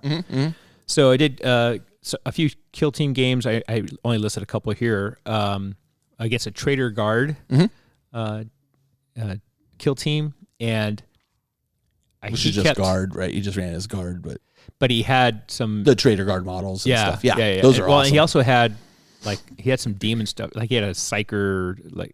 I think it was out of the Blackstorm Fortress, maybe. Oh, maybe. Yeah. Okay. I think it was that Kill Team. head. Yeah, Yeah, I that think- one. That's a great. Cool. model. Yeah. So cool, yeah. And so he kept hitting my one wound sisters, and I kept failing armor, and then he kept rolling 4s and 5s, and so That's how you win. yeah, I got All in obliterated one turn, right, Carl? Yeah. I got Sometimes. obliterated pretty fast. There was I made a couple there was a couple cool charges that I made, and Yeah. then whiffed in combat. And I was like, okay, this game's just not going well for me. Okay. But the sisters in general do okay because they put out a lot of firepower. Yeah. And Stormbolters in Kill Team Yeah. are fantastic. And if you can use, I think they can use their Blessed Bolts, I think, in Kill Team, which is -2 AP, 2 damage each. Oh, geez. Nice. That's huge. And yeah. Yeah. And That's I played a game no against joke. against Marines. It was all Primaris. Yeah. And I'm thinking, 2 wound models, and they ignore the first flesh wound. This is going to suck. And I blew that guy off the table. Nice. It was The Emperor protects. Stormbolters, and I had a Repentia with Zealot, and combat specialist was the Arcoflagellant, and they just went and just tore people up. Wow. And it really makes you really have to think about with sisters and other kind of T3 models, running them in groups of 2 or 3, Yeah. so they can help each other out on the tests. It's a good point. On the nerve tests. It's a good point. And that really helped me a lot. Yeah. To be able to pass the nerve test and then go in and just thrash and that the Marines, I was really scared of them, but the sisters really brought the Emperor's might, and so that was kind of cool. Played Necromunda. Yeah. I hadn't played in the current edition. I hadn't played it all before. I played a ton of Mordheim at Endgame back in the day, several campaigns, but never Necromunda. And so Alex, who was running this campaign back in Phoenix, ran me through a game of Necromunda, and it was the Enforcers versus Escher. And we used Zone Mortalis kind of layout, and it was basically because he has the Zone Mortalis boards as well, the Forge World ones. And it's a great way to play Necromunda rules. And so it was just a matter of, for me to learn the different techniques and the mechanics and stuff like that. Because it's vastly different. It is vastly different, and this guy gets knocked down, and then he's crawling to cover, and there's a lot of stuff that's very similar to the old Mordheim rules, and so I was having a lot of flashbacks, which was fine. I had weapons that tended to like to jam. They'll do that. Yep. But las guns don't, or something. I mean, Very reliable. Yeah. Anyway, but they don't. There's something about las guns where they don't have the penalty or something when you're shooting them. I don't remember. It was like, Yeah, I think my games are going to be a little kludgy initially as I get stomped But it by was- people who it- understand the rules a bit better than me. But was, I'll figure it out. We should play. Yeah. Because I don't know what the heck I'm doing either. Let's do it. Since you and I last played. Yeah, that right before the Necromunda episode. I can't remember half the rules. Right? Yeah, and I really enjoyed it. I thought it was really cool. I like the smaller count kind of tactical, small team tactics kind of things. One of the things I like about Infinity, except for the 15,000 rules per model. So yeah, it was a lot of fun, and I'm looking forward to that campaign. Yeah, I'll be very interested to hear how your guys' campaign goes. Yeah. How many people do you think are involved in it? I think it's 8. So 4 will reliably show up. And then Well, again, I'm just real nervous about that. people are able to play other than on the day in question. Yeah, that opens up quite a and bit when of he- flexibility. Actually, and when he did the first night, it was all demo. It didn't actually count. Yeah. Everybody showed up. Well, that's That's really potentially good. off to a Yeah, good start. Yeah. Well, it's not the first meeting; it's the 5th meeting. That's right. Well, I know that. Yes, having just run It's like a Kill game Team of in that 40K. I ran Kill Team in that same store, and yeah. All right, Jody. Let me see. So, as I mentioned earlier, Matt had a super secret project he'd actually been working on for a few months quietly down in his hobby closet. We talked about this during the last episode. Matt talked about it as we went through kind of the interviews with everybody. Right. Yeah. So his Death Watch came out for their inaugural outing. Yeah. So they played my orcs. I got enough orcs out and going that I had a mech'd up orc force versus his Death Watch. And my goodness, talk about an army that is desperate for a power level fix. That, and he's using the Lucidian Star Striders out of. Oh yeah. What were they out of? Out of the Rogue Kill Trader. Team, the Rogue Trader Kill Team yeah. set, which are also just embarrassingly overvalued at they're like 15 power levels for God, level has some issues. 10-man guard squad. It just has to be adjusted. It just needs to be adjusted. Yeah. Anyway, so it was a fun game. It was, at first I was like, whoa, these Death Watch guys are amazing. And then they did what elite armies do. Elite and Marine armies do eventually fail saves. you start failing saves. Oh, I failed my Storm Shield save. Oh, things are getting rough. And orcs, statistics be damned. Orcs be rolling some dice. Yeah.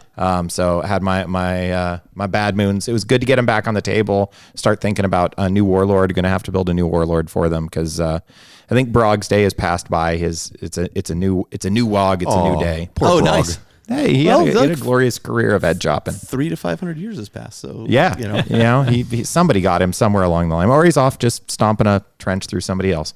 We had that 4-player Kill Team game, which was just a hoot, and yeah, I 100% that what I always am taking away from multiplayer Kill Team is why does this work so well? Like I can't. I think the thing they need surprised to every invest time. in that game is just a good campaign system. Yeah.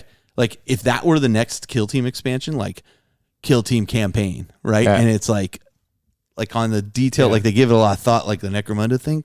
Man, I really like we the talked next about this move. before, but I really like the Warcry campaign system. Yeah. Well, Maybe speaking they of, bastardize that a little bit or something. I hope they do. Ian, as I mentioned, Ian Burke came out, and Eric Beers from Midwest there came out, and It was for the funny CK class. because they stayed the night here last night and then flew home, and I was like, I really should have just done an interview with the two of them while I had them here. Right. Yes. And I didn't. And 'Cause so Eric's we'll one do who- it at Adepticon. Because Eric's the one who does that work in progress thing Wednesday. on the Facebook Work page. in progress. Work in in progress, progress. yeah.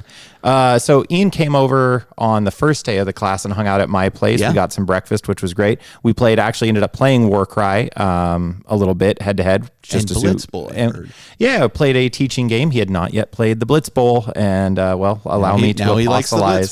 Bowl. He Okay, likes so the here's Blitz Bowl. here's a argument that Carl and I were having. Yeah. Blitz Bowl. Is that at Age of Sigmar? No. Boom. It's Old World. Let me Yes. drop Yeah. the mic. Yeah. But Carl likes Warcry- it, so it's approved. Warcry's Age of Sigmar. Sigmar. Okay. Yeah. Yeah. Yeah. Just Absolutely. Don felt that. And I would Blitz Bowl argue was- Blitz Bowl isn't even really in the old world either. And It it's was kind of- always like a weird, It's like kind of, sub it's kind of reality. Old World adjacent. Hey, they have Yeah. Black Library novels about it. They do. Yeah. Have you read them? No. What kind of They Blood would Bowl make me fan? I sad. kind of want to read them. Okay. I'm going to read them all. Let me know. Let me know. I like everything, so my opinion is not. Yes, gonna really yeah. matter. Except Except Blood Blood Bowl. There it is. Blitz Bowl's great. You may have heard it here before. Anyway, so Speaking yeah. of Blitz Bowl being great, Yeah. What else do you want to talk about Blitzball? I gotta give you this opportunity to. He wasn't going to talk about it. I know, but I told him he had to.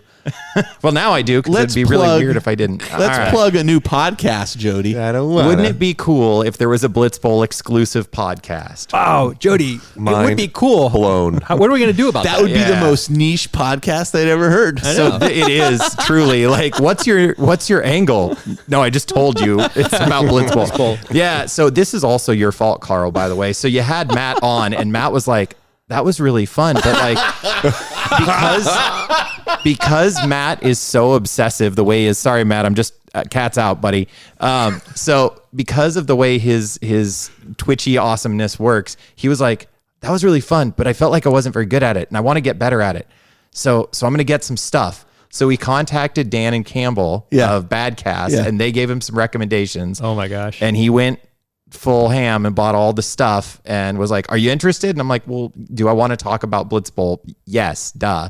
And not feel guilty. And not feel guilty. So yeah, I'm still going to talk about it here because that game's freaking Well, I mean, you guys are great. doing so much like play testing and developing your own Yeah, rules and rules, stuff yeah. for it. We are. So that's You have a lot of absolutely content. perfect. Yeah. So what's it early called on. and where can people find it? Okay. Well, we just got approved by iTunes today. So by the time you're listening to this, hopefully, well, maybe not by the time you're listening to this, but in the very near future, we should be available on iTunes. There's apparently quite the process to get through Yeah, there. it is If you're on the Blitz Bowl fans page, we have a link there. If you're on Board Game Geek, there's a link there. The Say the podcast title. is called. What is it called? Hey, I'm Sam Halian this Hurry. month. Damn. All right. The called podcast Blitz is Bull called. and You. It's called Blitz the Bull. It is. No. Blitz the bowl. Missed opportunity. Please blitz my bowls. So the title is The Crush. So yeah, Matt and I sit and yammering about The Crush. The Crush. Every 2 weeks, we'll sit down. We've got our first handful of episodes are all Wow, every recorded 2 and ready weeks. to drop. That's ambitious. That's good. Well, we sit down and we have a few of our favorite brown beverages, and Yes. we do 2 or 3 episodes at once. Oh, so okay. it's and it's about an hour an episode. It is not long form or anything like that. Our first one is just, hey, why should you play Blitz Bowl? And so it gives you an overview of the rules, and then our rambling sales pitch. And then in a couple of weeks, our second one should be out, and it's a marquee matchup between looking at the 2 teams that come in the starter box and talking strategy and nuance of those teams. And Fantastic. Sweet. and we'll keep rolling. And you guys, I didn't want to do that, but here we go. So No, that's I will fantastic. listen check it to out. Is it it while I'm Crush? finishing my Blitz Bowl models. Is you it bet. Crush with a C or a K? C, The Crush. Missed opportunity. And I think, one, I want to give you a lot of This isn't the challenge yet. Get off. only.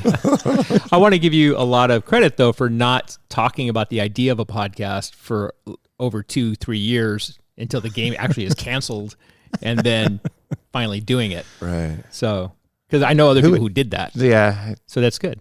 No, we were gonna keep it under wraps, but you guys are That's good. Well, there you go. unwrappers. Exciting Congratulations. Because we support Thanks. it, and it sounded great. Congratulations. Thanks. That's Yeah. all, Matt. That It's a is- Thank podcast. you. It is a podcast. Well, it's as Dan and Campbell said. What happens when two white guys sit around in a room for a while? We should do a podcast. But this is on you. Let it lay on your head. All right, so we're gonna take a break. We're gonna come back and we're gonna get into the meat of the topics here, which is really kind of a retrospective and A celebration. and ideas on things that need updating and things we might want to change. So we'll be back in just a few minutes. Hey, this is Big Nasty B from Life After the Cover Safe, and I'm at a mall talking to strangers about Table War. Table War develops some of the most innovative products for the miniature wargaming and hobby industry. And I develop pictures. That's great. They develop things like the Fat Mat. Who's Matt, and why is he so fat? Well, first off, Mat is not a person. The Fat Mat is a tabletop gaming surface, and with over 40 different designs, Table War's Fat Mat has become a community standard. I got a Surface Pro. It's like 10 inches. By the way, I meet my friend Simbun. Do you know what that is? No, but I do want to tell you about the Table War Tower case line. Oh man, towers are so huge. Well, it's not that kind of tower. It's the original modular, all-in-one display storage and transport system for all your tabletop miniatures. Wow, you're really smart. What's your relationship status? Well, it's complicated, but you know what isn't complicated? Chili dogs. This is true, but also the Macro Mat. Oh, geez, not that guy again.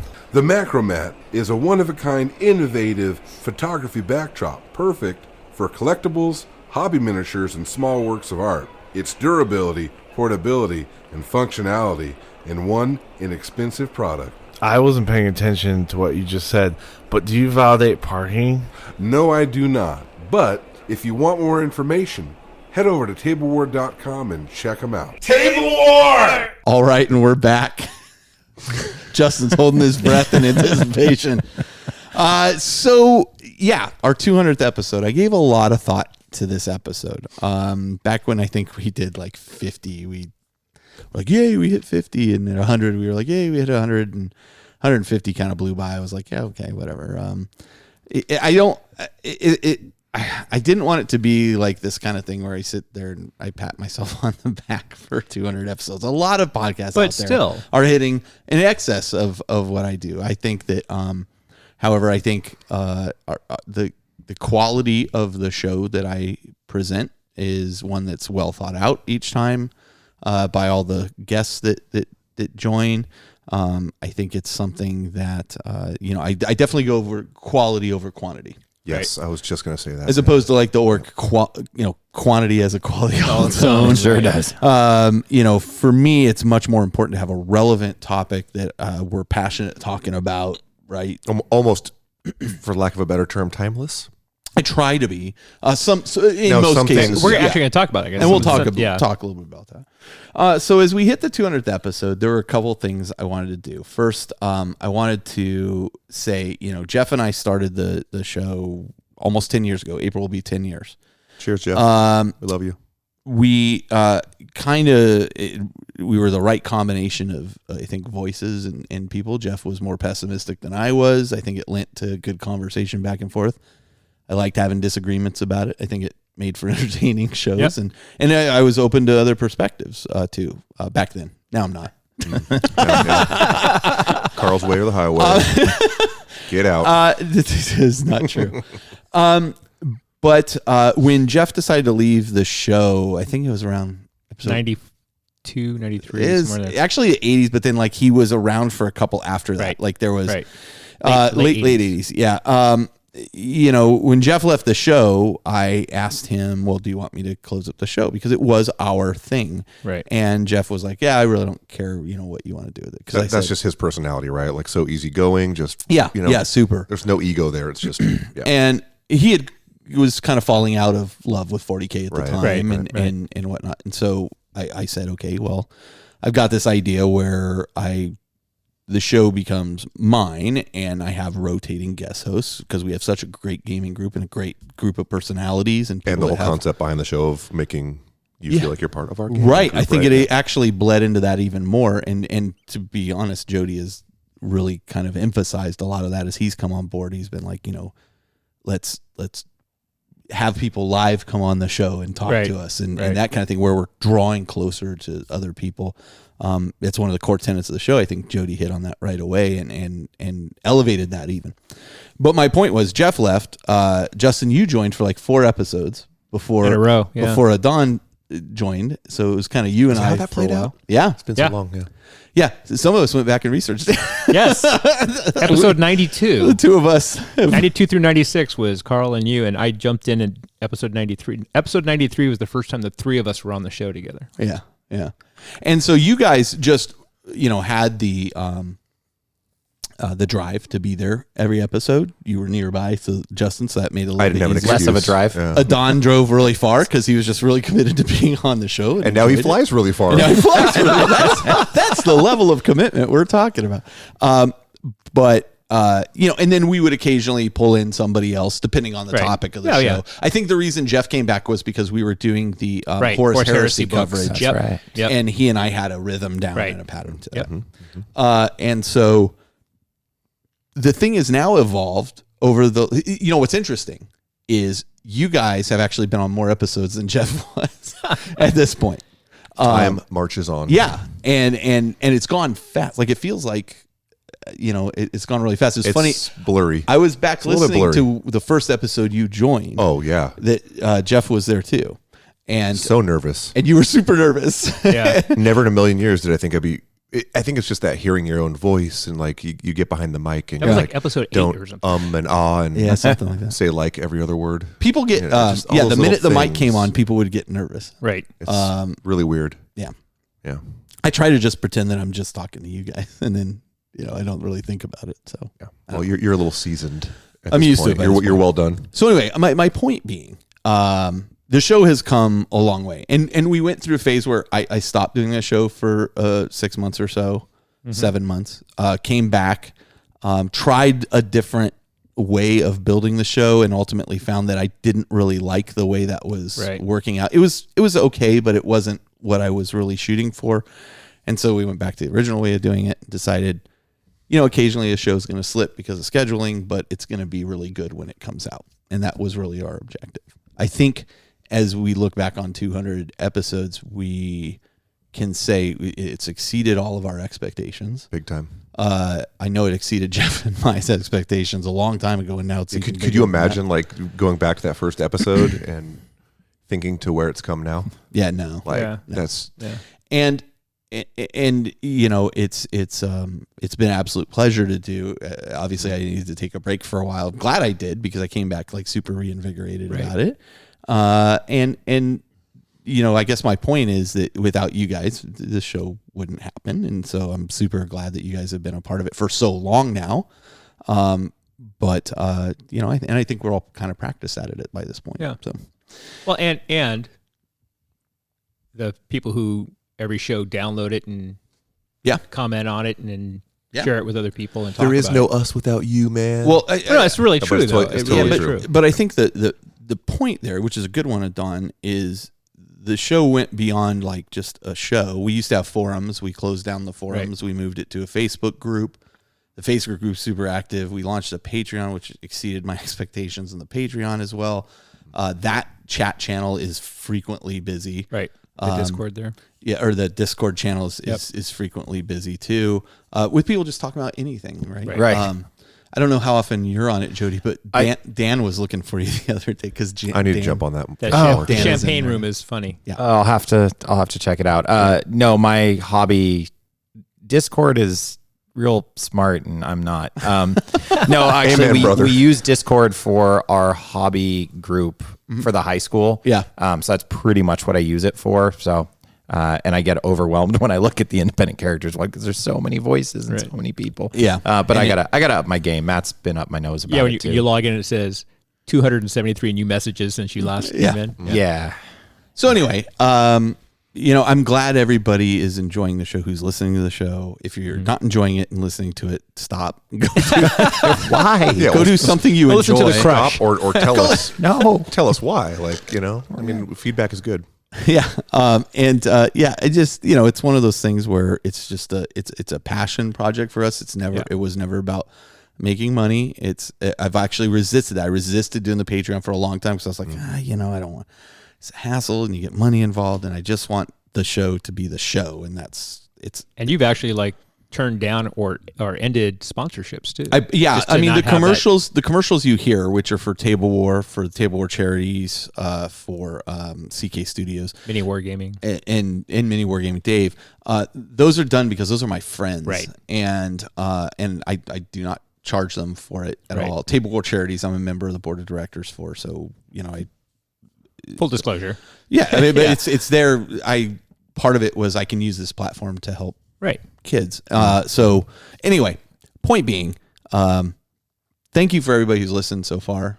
Thank you for in your feedback on the show, for enjoying the show, for being a part of this community and part of our gaming group. Yep.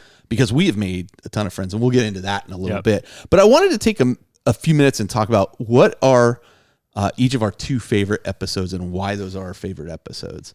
And I'll go ahead and start, and I'm just going to go through my 2, and then we'll just go through everybody's 2. For me, my 2 favorite episodes start with episode 72, which was White Dwarf Then and Now. The reason this episode I felt was one of my favorites is because it was one of the most fun ones that Jeff and I put together, in the sense that what the premise of the show was, everybody would complain about how White Dwarf was terrible at the time. Right. And so we said, hey, everybody always said White Dwarf used to be so good. Let's put that to the test and see Right. if that's true. And I had at the time like a large White Dwarf collection I'd bought at a flea market. And so we each picked kind of one from each era of the White Dwarf area. And I think it was like 3 or 4 issues we went through. And then we kind of basically came back and did like a book report on this is what I found in this issue. And this resonated with me, or this was not as good as people really remember it to be. Sometimes nostalgia is Right. Yeah. And I just felt like it was a really interesting take on it. And the further interesting thing is the White Dwarf has gone through at least 3 other phases since then. Yeah. And so this is an episode that I think bears kind of updating, and we'll address that coming up. And then number 2 was episode 169, which is aptly Prophetic. Chaos Resurgent Slanesh. I almost picked this one. And the reason I picked this one is I'm not a Slanesh player. I'm not huge into it like Justin over there is. But this was an episode where I really appreciated a piece of the lore that I had not really delved into before. And I was like, I think this is actually, of the Chaos Resurgent episodes, I think this is our best one. Yeah. And I never would have thought that going into it. I love when the episodes I love the most are the ones that I went into with one opinion and came out the other side with a different opinion. Yes. And the research on that one was fun. It blew me away. Yeah. It was super fun, and it was a great time talking about it. And I like seeing Justin get super excited about stuff. And so I those are actually my 2 favorite episodes. Let's go on to Justin. What are your 2 favorite episodes in the time that either, and they don't necessarily have to be since you were on, but Sure. I mean, obviously, your guys' Horus Heresy coverage was amazing, right? Yeah. Like, I almost felt like I almost don't. I got everything I need to know. I don't even need to buy that book, which I still, bought most of them. But let me tell you, not as much fun to record. a lot of work. I mean, it showed the amount of work and love. There's a reason we haven't done the latest one. I've only done one of them, and I was like, that's a lot of work. Yeah. Truly, but for me, the number one that sticks out in my mind, as a not new father, but my boy is turning 7, so he's still a little lad. Absolutely, Diapers to Dice Bags, and it wasn't just because I was on it. It's just because like that, in my eyes, is like a timeless episode. It's something that anybody down the road who's getting into miniature gaming can listen to and find a lot of really helpful information for one of the biggest moments in your life, becoming a father. Or mother. We frequently recommend it to people, and I see other people recommend it to people. Well, and I think it's interesting because I felt like it was kind of a dovetail or a expansion, because way back on episode 13, I came in and did a thing about how to carve time out of family time to do hobbying, and it was just like a feature of that show. It wasn't like a full blown Diapers to Dice Bags thing, but I felt like that episode was kind of like a lead in to Diapers to Dice. Yeah, it was. And I think it worked out really well. I think it actually spawned the idea. Yeah. I need to go back and re-listen to that one to see. Don't. I mean, it's early on, but still, like, just really sticks out in my mind. Well, and that's going to shift the way you hobby. And I think that's the reality, why it's such a valuable episode is if you were single and doing this, and then you had a significant other and you were doing this hobby, and then you had a kid, there's some very real changes that you go through as a hobbyist and how you choose to enjoy the hobby. So I think it's a great call. And I recall, like, when we found out we were pregnant, of like, oh man, here goes my hobby. Because I'd always heard about so many friends and things that, not even heard, just seen it happen where they kind of just disappear. Yep. They have kids and you don't see them, and they just, whatever they were into. And I told myself, I'm like, I want to be the best father I can be, while also doing what I love to do. Right. Because if I'm not happy, my kid and my wife are certainly not going to be happy. So it's just, for me, a very... balance in all things, right? Balance in all things, yeah. The next one was hard to decide because, like Carl, there's been a lot of Show of Force episodes that have been really inspiring, and even ones that I'm not on and I listen to, I'm like, oh, damn it, I need to not... We're not immune to our look own... at Gene Stealer cult models right now. But I got one word, Drukari. yeah. Yeah. Go ahead. Yeah. For sale. That was the other 2 words. Not anymore. They're gone. Year later, for sale. I think it was actually 2 years later, but But I gotta say, like, what would we do if we ran 40K? So episode number 40, what if we ran Games Workshop? And it was just fun. It was fun to talk about. That's funny. That's not what you wrote. That's not what you wrote. Oh, I didn't write anything in there. Yeah, you you I did. have it on my phone. Do you have That's all right. Craft World Eldar? Eldar. Oh, forget about that. 111. I'm not tooting my own horn on that one. I'm going to toot my own horn on this one. That was a fun episode, though. It was. Well, You weren't on that, like episode 40? Let me have the number. It was If We Ran Games Workshop. Yeah, I don't think you weren't on that one. dude. Yeah, I was. Were you? I totally was. Oh, you were. Totally was. Because I recall specifically saying, because everybody's always like, No. I was. Games Workshop, and I don't think that was episode 40 either. That sounds wrong. Anyhow, I was. I for sure was. Because I remember saying that, like, you know, rules will sell models. And if Games Workshop would specifically release all their rules all at once, watch the model sales. It's episode 40. You were not on that, dude. I swear to God, I I was on that. swear to God, you were not. We've talked about this since, too. Yeah, it's come up Yeah, as a, it has come up, like no doubt.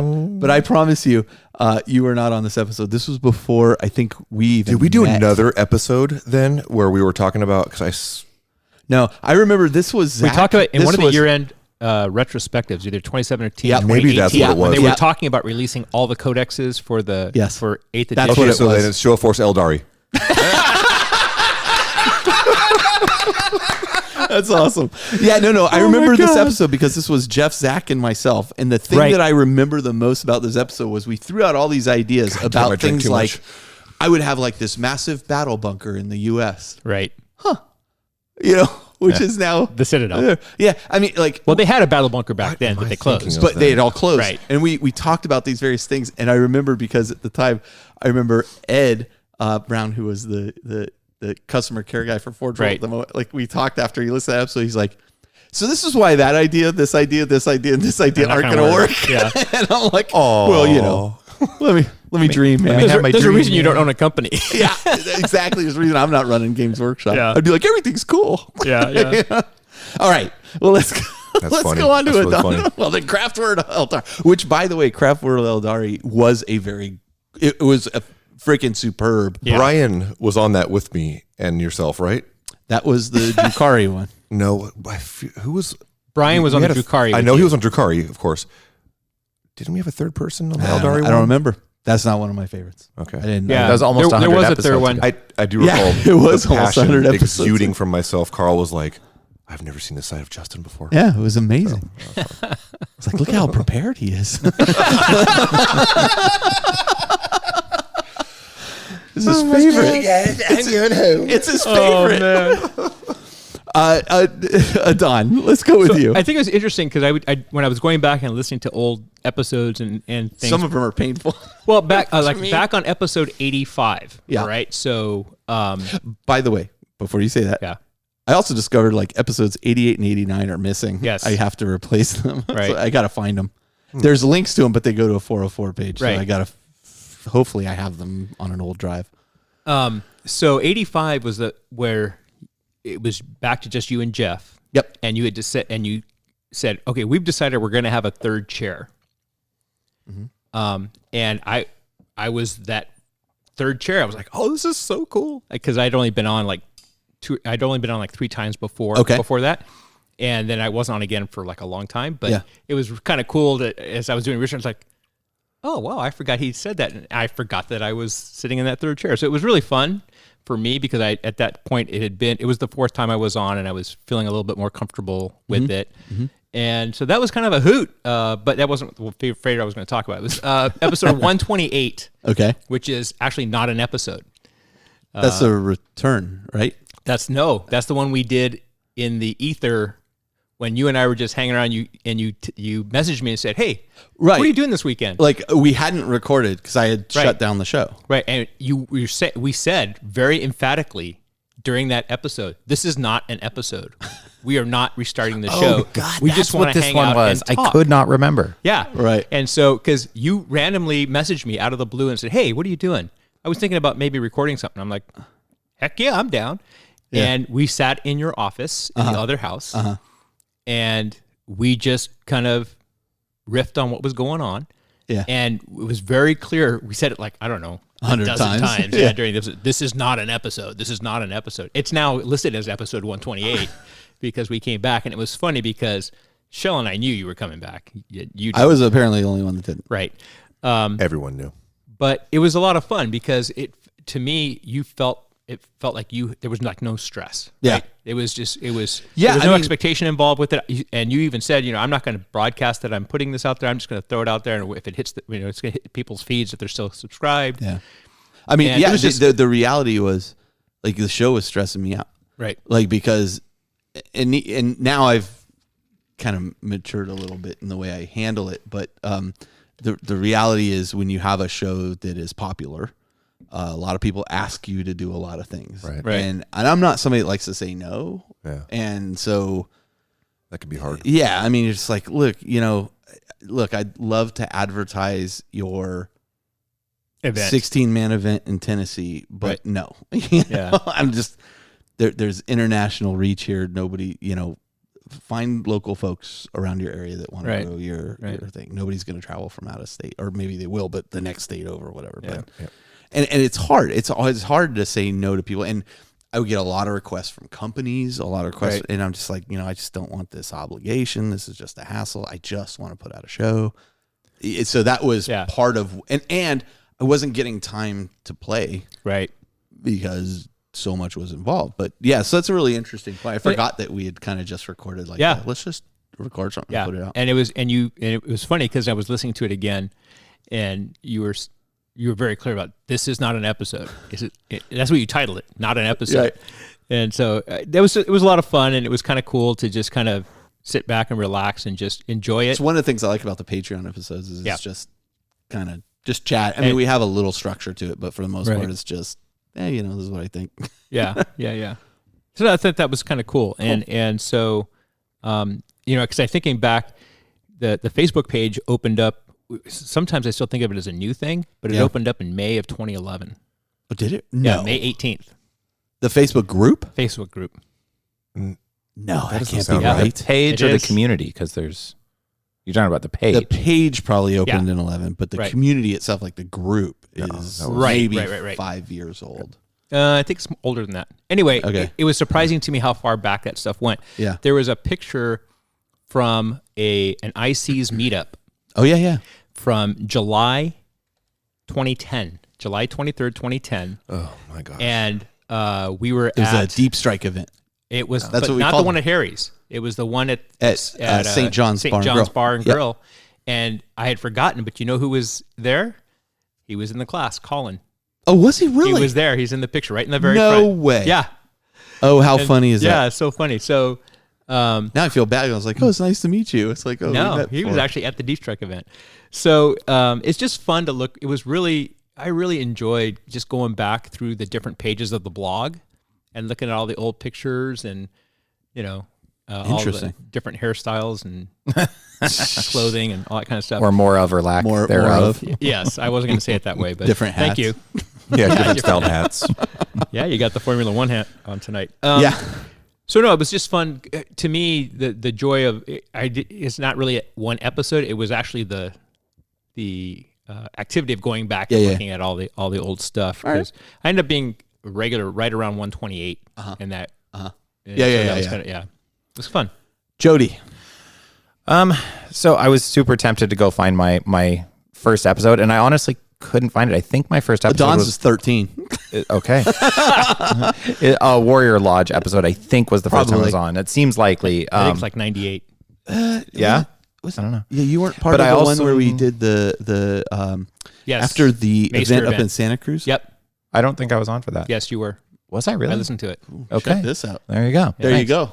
I really, wow, that's weird because I specifically don't remember being. Yeah. All right. There was cool. because you did one on narrative gaming where it was me and Scott. And then because you had done one on events with Mike and me back in like 47. Yeah. And then there was, but after the Mester incursion. Mester Yeah. incursion, for the G3 event. yeah, it's when I think the first time we heard you and Josh.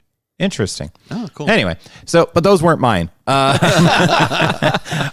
Because, and I wanted specifically, the reason I picked is it was, I mean, there's a lot of history for me as a fan long before. I mean, I met you guys relatively early on, but as a fan of the show, of somebody who just really enjoyed listening long before I ever thought I'd be on here yammering at everybody. So 97 sticks out to me, and it's an episode that got a lot of stick and still is unfortunately the punchline to a few jokes. extreme Forge World modeling, sand beds and all. So Which wasn't I the love original that title of that episode. show. the original intention of that show Uh-huh. was just how to work with Forge World models. With Right. resin, yeah. Like how to work with resin, how to build Forge World models. We got on the gentleman that had assembled my Thunderhawk. yeah. You know, feat of engineering that is. assembled you know, a couple other Forge World larger Oh models. my for me. gosh. We were sitting in that conference room at Yahoo and we were all looking at each other. He's going as he's talking. As he's talking about saving the resin dust and doing, and Oh we're just my like, gosh. I remember looking over to Don and we were just like shocked. And, Right. And it was at that moment that we were like, how deep does this rabbit hole go? I was sitting there going like, "Yep, never gonna do that. Yep, never gonna do that. Good to know, but not doing So that." what was it about that episode that appealed to you? So Brian and I infamously this summer went and took a little road trip up to Boise to visit to visit Colin and hang out. And something that Brian said, I think resonates for him. It is a very clear point of interest, but for me resonates, and I think for a lot of people resonates, is when you find somebody who's exceptionally good at something. Yeah. Listening to them talk about the degree of expertise and nuance that they approach a task with, whether you have ever any intention of pursuing that, it's fascinating to listen to that passion and that expertise.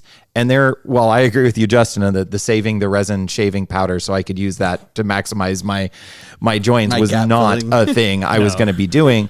That level of expertise and what can I take from that and what can I use in my toolkit in the future to be a problem solving technique and how far, worst case scenario, how far down the rabbit hole might I have to go if I get a warped Thunderhawk wing? If you find yourself on Amazon looking up sand beds, Right. You've gone too far. Also, gone too far. But it's interesting though, because you say the resin dust thing, but we then talked here about putting sprues in the Tamiya. jar right and now, that's making pretty that- common practice, Yeah. and it's the same idea.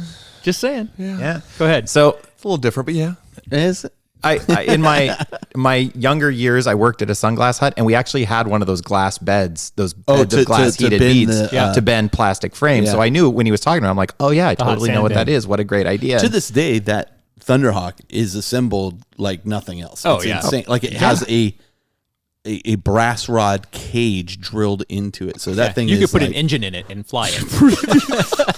We should do that. No, By we, I mean you, Carl. I'll borrow a Don's. Oh, Liz Apke, she does model. Her husband does that model rocket stuff. Yeah. There you go. Yeah. So it was that expertise that really resonated with me just as a listening fan and being really interested in how far that can go. It's one of the reasons when I see somebody post a beautifully painted model and I see people comment and go, I'll just go throw mine in the trash, that I'm like, Why I feel not? sad for Yeah. them. I'm like, why would you see that and not be inspired? And I get it. Like there's a lot have a of beer, I'll tell depth, you why. but sounds good. Don, fill us in. So, God, merciless. So the second one that really resonated with me was Pillars of the Hobby. Yes. And I loved this one. Again, Yes. wasn't on it, just as a fan. You weren't on that one? Oh, wow. Yeah, interesting. Yeah. So it was weird because I know I did the Sisters episode with you. Right. Yeah. And then we had the very strange orc episode, which is only fitting that the orc episode would be strange. And then Bunch of weird boys. so I was on back to back, I think, or they're right near each other in the lineup. yeah. And then it was a long time before I was on again. And and then whatever sparked Carl to be like, this guy should be in front of a microphone. And here I am. So I really enjoyed the Pillars of the Hobby. And this is almost as a genre more than that specific episode, which is a fantastic episode. I love when we end up talking, or the show in the past has talked about almost the philosophy of being a hobbyist, or Right. the ideas of being engaging The with the larger hobby. meta And picture, yeah, like as a human being and as almost the psychology, like I said, of interacting with your hobby and being mindful of your interaction with your hobby. And, I mean, one of the things I always point to, and I mean it very seriously, is I really appreciate a Don as a collector within the hobby. Sure. That it's, you always laugh when I say that, but I really genuinely mean it, that is a very real way you enjoy the hobby is there was that aspect of collecting and tracking those things and being aware of them. And it's like, I don't get that. But again, level of expertise, Right. and There's a thought TV process. show about it. It's called Hoarders. Man, I'm trying to. I hear they're coming to Arizona. to your house. Actually, episode 200, Weird Spin. We're just here. They for an would, but all the intervention with scorpions are there. it all. Anyway, so yeah, Pillars of the Hobby as just a thought exercise in and what What are those drives you, essential right? pieces and what drives you, and different ways to think about how you as an individual are engaging and enjoying with the hobby. Those are the kinds of episodes that I enjoy putting together. Yeah. Like there are other episodes I very much like. I like doing the Show of Force episodes, but they do require like a ton of research. Whereas this is mostly like an introspective, like look at what do I think about this. There's not like a lot of research. Hobby navel gazing. I'm just kind of I'm just kind of prepping for it. Yeah. And it takes on a structure, right? And sometimes we've talked about it and we go, well, maybe this isn't the right way to talk about this. Let's change this. But I think the more thought you give to a show like that before you go into it, the better that show ends up. Well, and it's interesting that you bring this one up too, because just today, I think it was, somebody posted a thread in the Facebook group about, what are your red flags about the hobby? What are the things that you just say, I can't do this? I saw that. And I it was interesting. thought long and hard about that. I haven't replied to that thread. So Same. there was somebody who responded. It came across to me initially a little bit aggressively about it, and I kind of he and I talked kind of offline about it. But the guy who originally posted came back and said, "Oh no, you know what? You have a couple really good points here," and it was very clear there was no malintent or anything. Yeah. It's just because it's It's the internet. And it's the hard internet. to But the thing that I liked about that whole exchange was that it again reflected on our community and how they have kind of self-policing and but not just that, but that we have attracted folks who are of like mind in terms of the positivity of the hobby and understanding that everybody approaches it from a different way. So For sure. when you're talking about, how do you do your hobby, this guy was saying, yeah, I'm just not, I won't do, or like you won't do, Space Ranger. Buzz Lightyear. Yeah, Buzz Lightyear Marines, right? Or somebody else who was like, I don't, if somebody brings an Avengers Quinjet painted to be a flyer, I can't do that. That breaks it for me. Right, the Warcry thing with me of like I don't want to play non-chaos warbands Right. and Warcry. But other people are like, no, I'd be totally cool with that, especially if it was a really cool paint job. I would think it's really neat.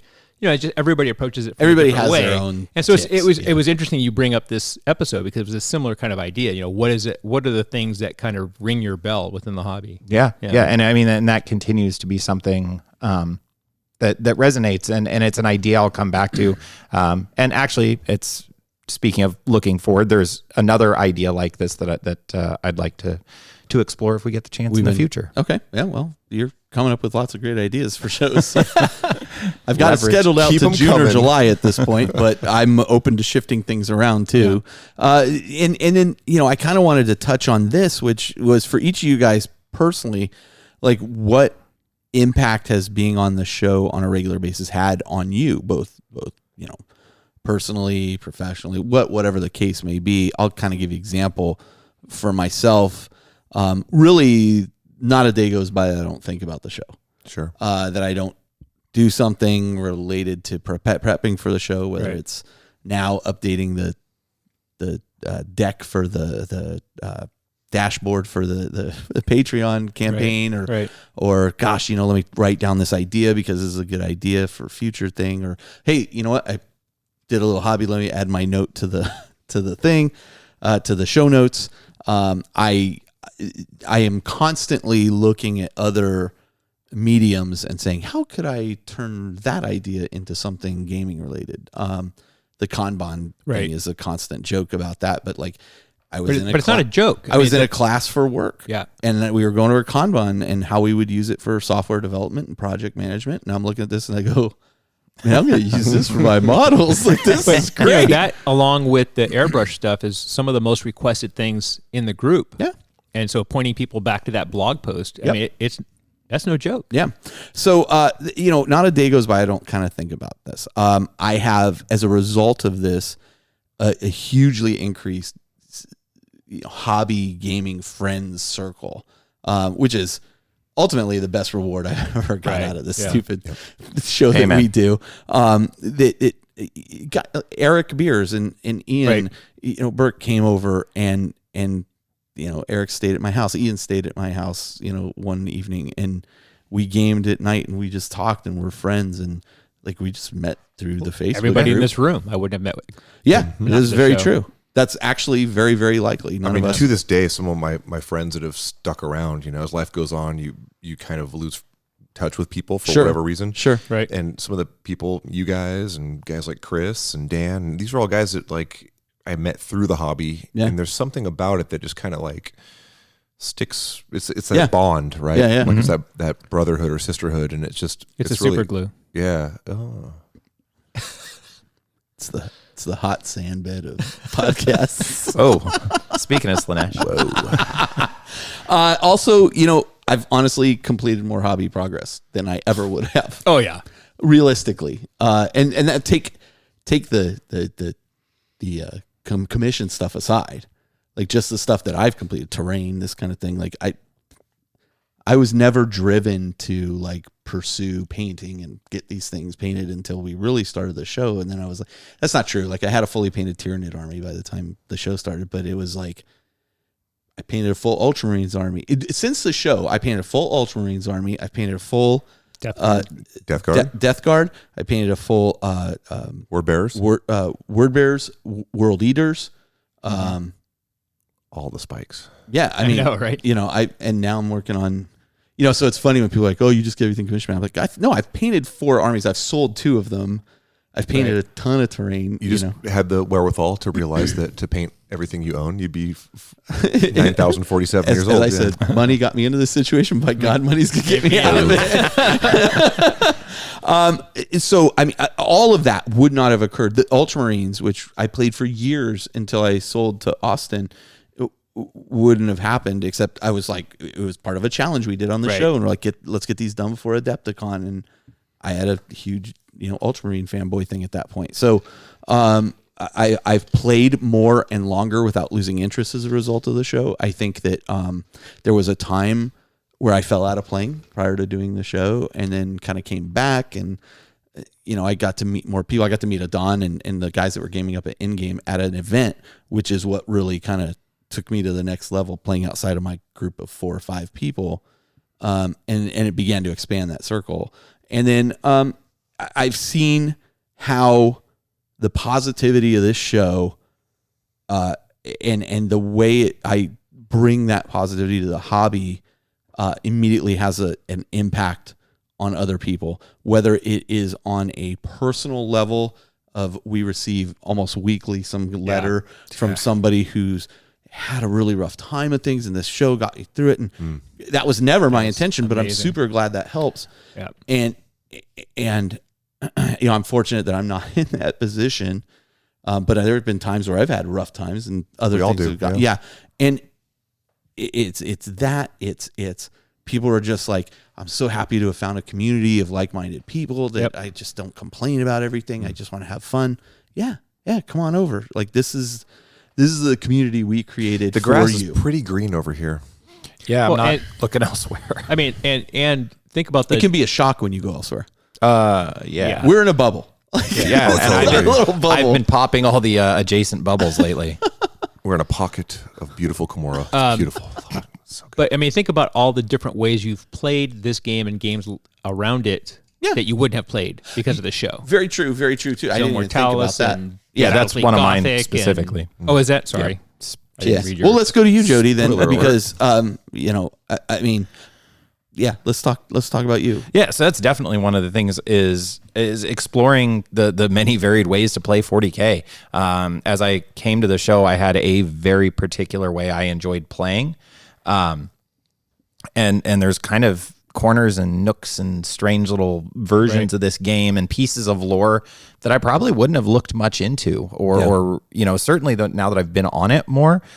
You know, when we do research for a show or we start looking into something, and the Red Wog, just to think about that Xenos hero, or Yeah. The Bane Heroes of the Imperium and Heroes of Xenos. yeah, the Xenos Heroes episode. There's more of those coming back. Oh, I know. I'm looking for. I can't wait for the next one. You guys are listeners, you're gonna dig it. It's cool.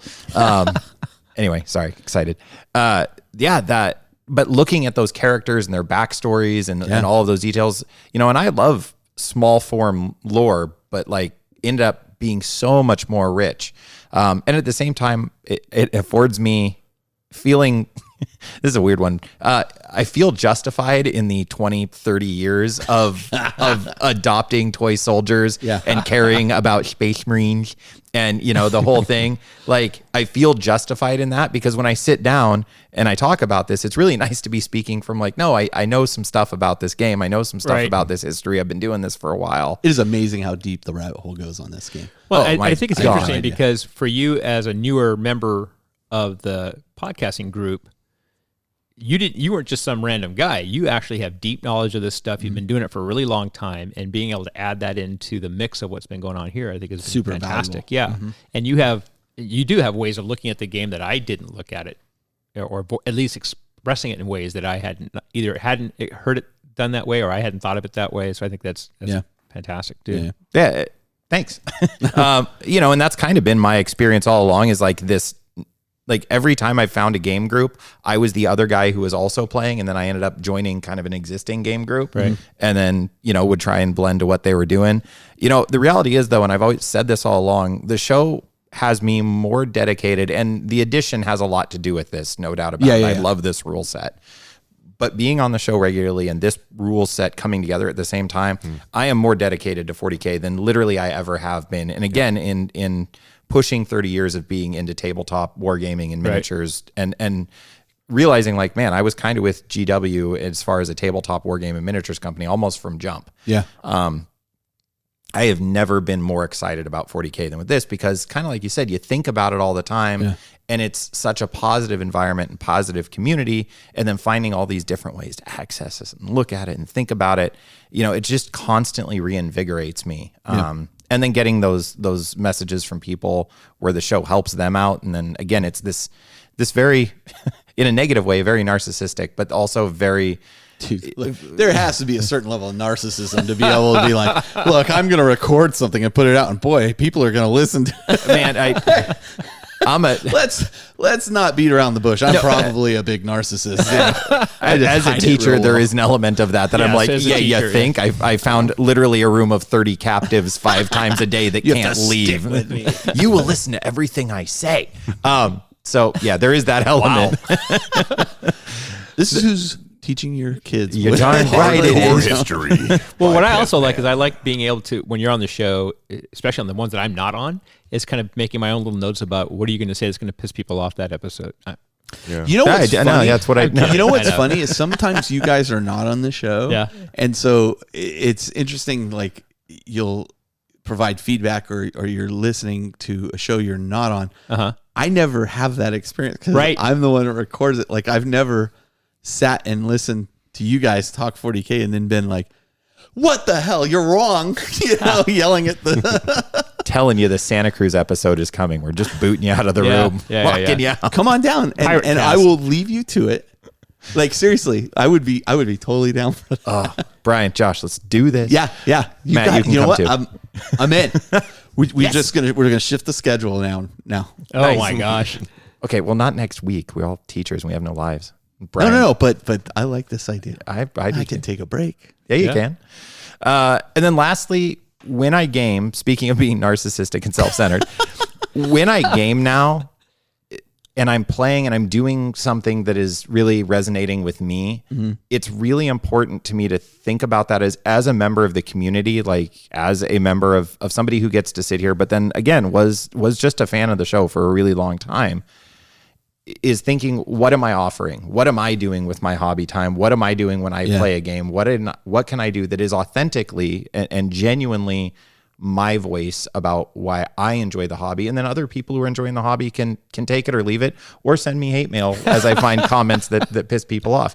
But it's made me aware of that in a way I never would have been before of like, no, I am hobbying on my terms and making sure I'm hobbying on my terms. And because the reality is coming from the outside to this later, being aware, a little more aware, not that you guys aren't aware in any vague stretch, but there's a platform here that I've kind of got pulled up onto that I was like, whoa, you guys all already built this thing. Okay, so what am I doing here? And trying to be authentic about it. Well, I'll tell you, I mean, and already just not trying to be one of the guys. Yeah, but already and you're like, I alluded to earlier, like you've pushed the hey, you say you're part, want people to be part of the game group. You've kind of changed my focus in some ways. You were like, well, wouldn't this make people feel like closer to the group? And I'm like, oh man, that's a really interesting point. So I actually filter things through that filter now that you've said those kinds of things. Whereas before I don't want to say paid lip service to it, but it wasn't at the forefront of my mind that, we should engage these people live, and mind you, we Tech allowing reserve the now. right to edit it if it's terrible, but it hasn't been, and it's been a great experience. Well, that was one of the cool things about the Deep Strike events too. Yep. Yeah. For sure. So that's been mine is in a weird way, like being here has allowed me to really refocus, be passionate about the hobby, but then be very mindful about why I'm being passionate about the hobby and why I'm enjoying it so much. And I forgot something. And then the other point I wanted to bring, the things that you're bringing, is you've brought some fresh ideas. Like you've brought some fresh show ideas and stuff that I'm like, oh yeah, that's a really interesting idea. We should do that. So yeah, please don't think like from our perspective, we see Jody's just kind of jumping on with this wagon that's going down and you jump on. I wouldn't have you on regularly except that you're contributing tremendously. So I think everybody here does. Right. Yeah. Well, cool. Well, speaking of, Justin. You guys He's hit like, on yeah, a lot of it doesn't really mean much. great points. I'm out. A lot of great points. And you're all wrong. And No, this point he's got. Well, I mean, but Justin was the mostly first person right. who jumped in right after Jeff left. Yep, that is true. Yeah. Yeah, and I think like a good point that Jody made was with regards to like being so excited about 40K and so motivated, and this show has always helped me kind of get out of that rain gutter, so to speak. Of there was a dark period where even I was like, this game's not really having fun playing it. The dark period of G-Dub, right? And just being on the show, it kind of, I wouldn't say it forced me, but it encouraged me to find the positive in any kind of situation, right? Whether it was rules or models or Finecast or whatever. So that was huge, right? Because nobody wants to listen to a show about a hobby where people are going on and just, woe is me. I don't. I mean, There are some out there. There are. I think there's fewer. I agree. And I was never one to like shy away from, a little bit of Criticism. Sure. Constructive criticism. I was always honest, but the show always had that lingering in the back of my mind of like, let's stay positive, let's find the good in any situation, and so that was huge, which I never really had to think about before being part of a podcast. I found it funny because there was another podcast at the time that was looking for another host, and you were like, I remember you were like, oh yeah, I'm thinking of joining this podcast, like they were taking applications or something, and I'm like, what are you doing? Like, yeah, that's a lot of Black Library books you got to read. Why don't you just come over here and be on the show regularly? Well, you didn't say that. So what happened? What had happened was, Carl actually, Carl planted the seed by having me on a couple times, and I got a feel for it, and I enjoyed it, and had fun. Like Matt. I mean, I figured When's your Blood Bowl podcast coming out? Yeah. Well, he does have a different show. Yeah. Just saying. I'm privileged to be invited on that show as well every once in a while. So it's but lost my train of thought. Positivity. I'm Positivity is huge, right? Like we're all in this for fun, and if you're not having fun, we've always said just do what makes you happy. And the show and 40K and Games Workshop has been making me very happy lately. Now that being said, I would have to say the biggest effect has been, which I never imagined in a million years, because I've always been this kind of reclusive paint by myself guy and garage game.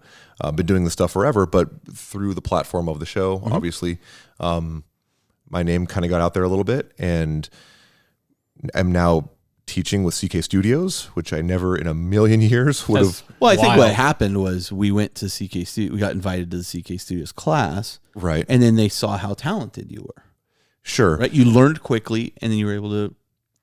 But they also knew something about him at that point too. That's true. Well, a funny thing about that is Caleb had to remind me of this. Is on air, I actually said because Brian had come to my garage for a day and showed me how to use my ghost tints. Oh, I remember that. Yes. Yeah. And Caleb had to remind me of this, that I was on air saying, I don't know, because I was on the fence if I was going to go, a couple $100. I don't know if I can for an airbrush airbrush class. I'm not going to really. I already learn feel like that I know how to much. use it. I'm good. I remember that. Wow, was I wrong? Yeah. Right. So it's just that little weird thing of like the chicken and egg. You get something in your head too. Like you get an opinion in your head, and then it's amazing when you're confronted with, oh, this opinion is wrong. For me, it was, and I think I've mentioned this on the show before. I've been a manager for 25 years now or more, and I had to go to this manager class at Yahoo at one point, and I remember telling Aaron, who worked for me, like, I don't need to go to stupid manager class. I've been a manager for 20 years. 4 hours later, I came back, and there was 2 days of this class, and I came back for the break 4 hours later. I was like, this is the best class I've ever taken, and I'm doing some things wrong. So it's amazing. To step out of that is hard. It's hard to do. It is. And I think that's proof that, no matter how far along this hobby journey that you are and you think you know it all, you really don't, and even if, I am learning something like, because I live on, the class here, I heard you asking Caleb questions about, so why would you do this? And Caleb's like, well, I do this because this, and honestly, at the level you guys are at this point, I think you're comparing techniques and ideas as opposed to, but you can learn from that too. Right. Yeah. And there's always like a million ways to skin a cat, right? Yep. But truly, we do not recommend skinning cats. Don't skin cats. But Justin still hates contrast paints. I don't care what you say. Love contrast paints. Ooh, Leviathan blue, yum. Yeah, it's kind of like Payne's Gray with a little bit of purple. Yeah. Jeez, golly. It worked out well. Yep. So that was huge, and for me, like, again, like I've always been this kind of reclusive hobbyist. Yeah. Like I never in a million years would think that I would go to like a gaming convention. You warned me, you're going to go to this gaming convention and people are going to say, hey, are you so-and-so? That was very weird for me. I remember the first year you went to Adepticon and you kept freaking out about it. I wasn't freaking out, but it was just like, but you're just like, this really, is weird. I didn't realize like fully the grasp or the depth of the reach of the show. Yeah. But that's been huge. So moving on, like you guys said, meeting so many people, most of them digitally through like Facebook pages. And I have like people from like Sweden and Germany and all over the place that like, they'll send me a message and they'll be like, hey, I'm sorry to bother you, but like this and that. And we start chatting. And before long, it's like, hey man, how have you been? How's your New Year's? Yep. And then some of these people I'll meet at a gaming convention or a class or something. And like, we have that bond. Like, known them for a long time. It's really, this is why I'm so excited that so many of us in this group are going to Adepticon this year. Oh, it's going to be so much It's fun. going to be freaking amazing. So rad. Yeah. So Justin, let me ask, not to derail you. Yeah. So this just started for me where people are reaching out a little bit, and because I guess I passed that initiation phase or whatever. And like now I get these hobby things and they're like, isn't this awesome? Have you ever considered doing this? And I love it, but also it's like, yes, but now I'm considering doing it. Holy, yeah. Like this has been the weird, like I enjoy it, but it's this really weird thing when random people reach out and they're like, hey, I don't mean to bug you, but would you like do this for yourself? And I'm like, yeah, I totally want to do that. So anyway, that getting like, for example, I got a message from, I'm going to murder this name, Ask Emil Bragand. Oh yeah. Oh, I think he was almost my elite choice this go around. those models he's done, the Necromunda models, the cult, the cult, rad, right, I want to do that, so thank you. That's just an example, and I just got one from Lars, not our Lars, another Lars. About I know who you're talking about. Make a hobby box, and I'm like, no, but okay. I mean, like, good idea. It's just Dang. These are people that you would never chat with. Obviously the internet's the internet, like you might have, but it's given that platform. Now it's like every couple days. Well, and the other interesting thing is that because we are very different personalities, some people, find my personality, like they connect there. Some people connect with Jody, some people connect with Don, Justin, and so hopefully they feel like, Justin's the guy I'm interested in hearing about in this show, because his opinion and my opinion tend to match or whatnot. Or it's that deep voice. Or it's that deep, sexy voice. It just keeps things exciting, right? Well, every time I get like, oh man, he's got a deep voice, I'm like, let's bring Brian on. I want Brian. I want to quote Brian right now, but I don't. I'll move on. I'm sorry, I'm rambling, you're fine. guys. You're fine. This is a rambling episode. Ramble on. I would say in next order, and my notes are not in order, so I'm just kind of rambling. But hobby skills absolutely elevated. Like piggybacking off what Carl said, whether it was the quote unquote forced hobby progress of like I don't want to go on the show and say I didn't do anything. I don't want to be that guy on the show talking about painting Dire Avengers for 4 episodes in a row. Or Black Legion. Don't look at Or me. Black Legion. I'm looking. I'm blurring my eyes. And Or saying I painted nothing.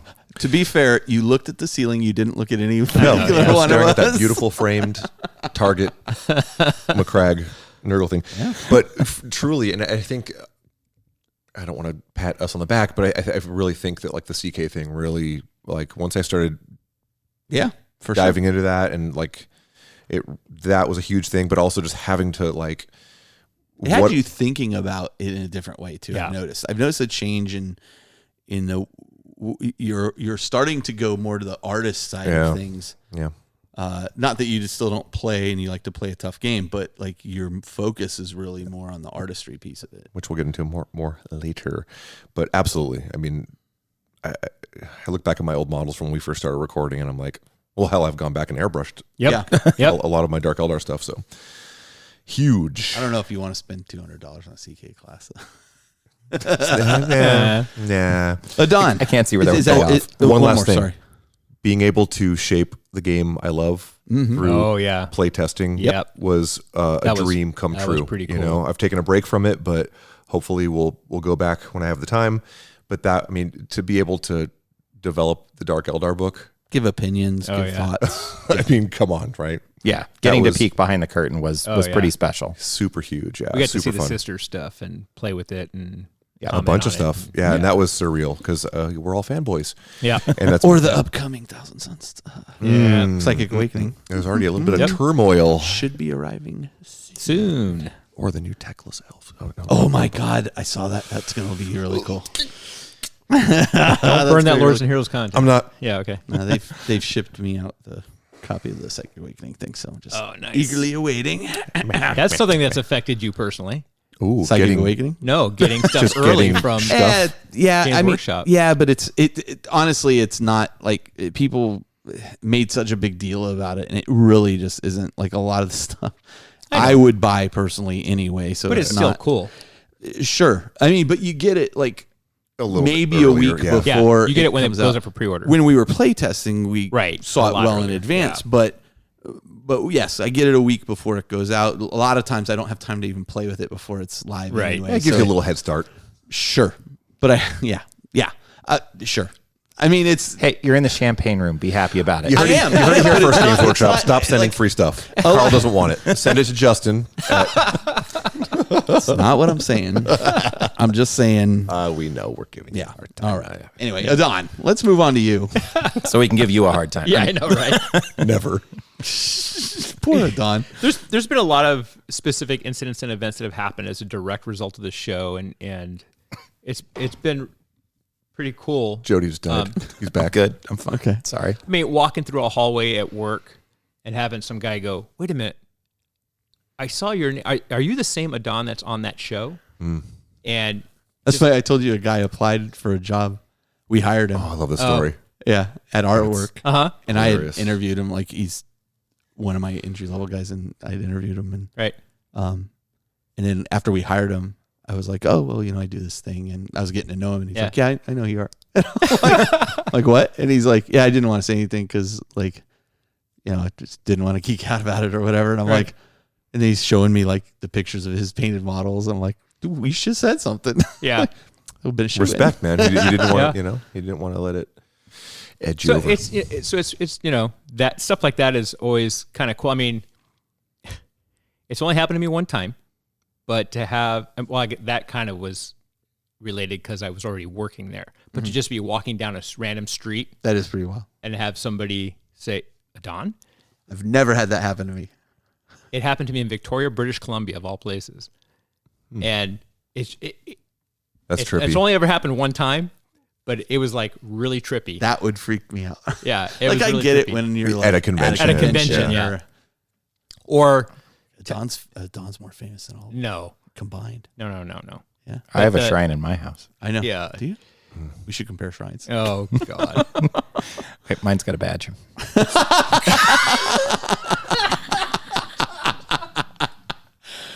Anyway, Oh my gosh. But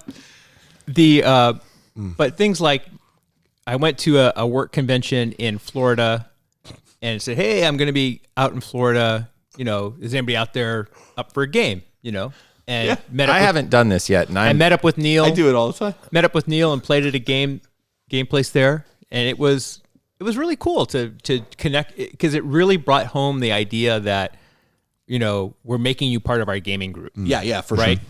And having someone like Colin or other people who came into Endgame and said, "Hey, you're a Don, right? Can I talk to you about getting into this game or getting into the campaign or whatever?" Super cool. And seeing people get into a gaming community or get into the hobby as a direct result of what we're doing.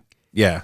And that to me is like, okay, my time, this is really worth it for me to do this For because sure, yeah. it really helps kind of expand the gaming community. And it's like, man, this is really cool. It's not just hanging out with people I enjoy hanging out with and talking about something I really enjoy. Yeah. It actually is having an impact on the hobby. I got to say, the first time at Adepticon that I ran into Duncan Rhodes in the hallway was before he was really, everybody knew who he was. And whoa, you're that Duncan guy who's doing the new painting videos. He goes, "Oh my God, you're a Don on the independent characters." Rad. I was like, Oh, that's funny. okay, I'm done. That's it. I'm done. Yeah. But then later, taking one of his classes and having him say, well, yeah, that technique takes a lot of practice. I got to give Adon a little credit here to balance out it. You have used, I think, Adon, you've used this platform to build additional communities outside of the independent characters community itself, maybe more than anyone else. That you've used it, and I use that in the most positive sense as a tool for reaching out once you move to Chandler and you've reached out to all these spots. That's actually in my notes. Yeah. Sorry. Yeah, that's all right. But also at Endgame, I mean, you were an essential piece of that store's That's community. part of Adon's blood, man. He can't. That's in Right. you, man. Well, You're it is, an but event it's also like organizer. Gonna pour one out for using Endgame. Lifelong lieutenant. using this to aid something you already do that's really cool. I admire the heck out of you for that, and I think sure. it's really cool that you do that. Well, I was going to say, it was a major life change for me to move out of state, right? And we did it for a particular reason, and neither my wife or I ever thought we were ever going to live in the Phoenix area. But there was things that happened that we required us to need to go out there. Yeah. And it was so cool to have people there who are listeners who was like, Create "Hey a man, landing pad for you. come on in, come play with us." Robert said, "Hey man, I heard you were coming out here. We're starting up a new league. You should jump in." Total soft landing, right? Like, 'cause yeah. regardless, you would have made that happen. And these two guys, Robert and Robin and Alex, who we have a kind of like a little private chat group that we have all the time, and we just talk about all kinds of hobby stuff. And Alex, the guy who's running the Necromunda campaign, and I met him at an Underworlds event, and he came and goes, "Oh, I know who you are. Yeah, come on in." And so it created that soft landing, and it made a move and a transition that was pretty rocky. It's not my favorite part of the country, right? It really has made that welcoming and fantastic, and it was a result of the show. And so for me, that's had a very direct effect, and directly because of the show. So yeah. And I've read more Black Library stuff than I've ever would have otherwise. Boy, have I read Black Library stuff. Yeah. And the one thing I didn't mention, and I think it bears mentioning, was the nomination for the Warhammer Heroes thing. For me, and getting that award was not something I set out to do. Right. But man, it was a nice feeling. It's gotta feel good, yeah. And more than getting books early or Right. what have you, having the community team reach out to me and say, "Hey, we hear you're going to be in the UK. Can you come over here Wednesday and we'll do this paint thing, and we want you to be a part of that." And I'm like, Epic. "Well, I can't do Wednesday." I said, "I'm at work. I'm Right. working." And I said, "But I could make it out Friday." "Okay, we'll move it to Friday." And I was like, "What?" And being able to be a part of that was really, really fun and special. Well, when we sat here and talked about the fires and figuring out how to do what we should do and how to do it, and we talked about some different ideas, there was never any at all any comment, question, thought about anybody outside of us. No, it's just how do we help How these do we guys? help these guys? Yeah. Right. That was the only motivation. And the fact that it got picked up on the way it did was, Yeah, it was just fantastic. fantastic. On that point, as long as we got this moment, Victoria Lamb of Victoria Miniatures Yes. is Yep. doing a Just found out. fundraiser for the Yep. Australia fires. Yep. If you pick up one of her kangaroo APCs, which is a Cool looking model. fantastic Really cool. model, check it out, Facebook or otherwise, Victoria Miniatures. She does fantastic stuff. She's a Amazing. fantastic artist. Somebody Really I took a great class person. from. Just Yeah. a really, Super really nice. cool person and is doing a really generous, as a business, I'm kind of blown away, generous fundraiser for the Australian fires. Yeah, So I posted something about it too. If you buy a kangaroo, you help the kangaroos. there you go. Yeah. Clever. Yeah. All right. Well, I will include that in the show done. notes, the link to it. Yeah, good time to mention that. All right. So let's take a break. We're going to come back. We've got more things to discuss. We will be back in just a few minutes. Hey guys, I'm Caleb, And this is Kat. and we are CK Studios. We want to invite you and your friends to come paint with us at one of our exciting and fun-filled airbrush and hobby weekenders. Our weekend workshops are 2 days of intense hands-on training, working directly with and learning from some of the top gaming artists in the industry. Whether you're brand new to miniature painting or an experienced veteran that wants to up your game, CK Studios has the workshop for you. Our workshops cover everything from learning the basics and building confidence in airbrushing, all the way up to creating that centerpiece model for your army or display case. For more class info and our upcoming schedule, you can find us on Facebook at CK Studios Come Paint With Us or register directly at ckstudios.bigcartel.com. If you can't find a class near you, that's okay. Just contact us and we'll bring a workshop to you.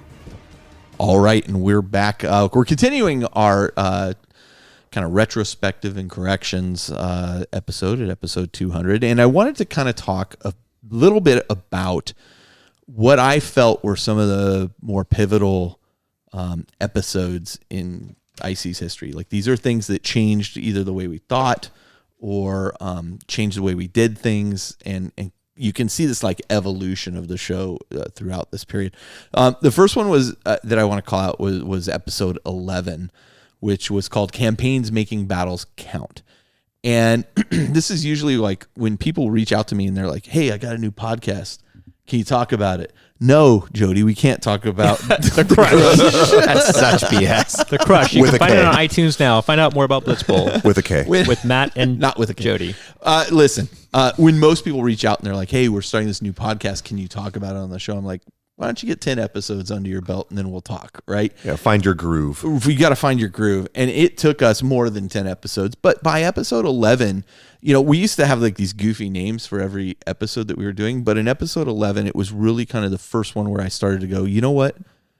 We need to title these episodes and theme each episode, because up till then there wasn't like a theme to each episode, but this would make them easier to reference in the past, and Right. et cetera. So this was Campaigns Making Battles Count. And this is where we really started to theme it and provide the show a little bit of a better structure, which actually got refined later by Zach, who joined the show for a Right. period of time. He actually had a tremendous impact on the way I would create show notes and plan for the show later on. Episode 16 was the Bad Ab War Part 1. Wait, you skipped 13. Go ahead. Again, episode 16. I said pivotal. Oh, yeah. Okay. You're right. Go ahead.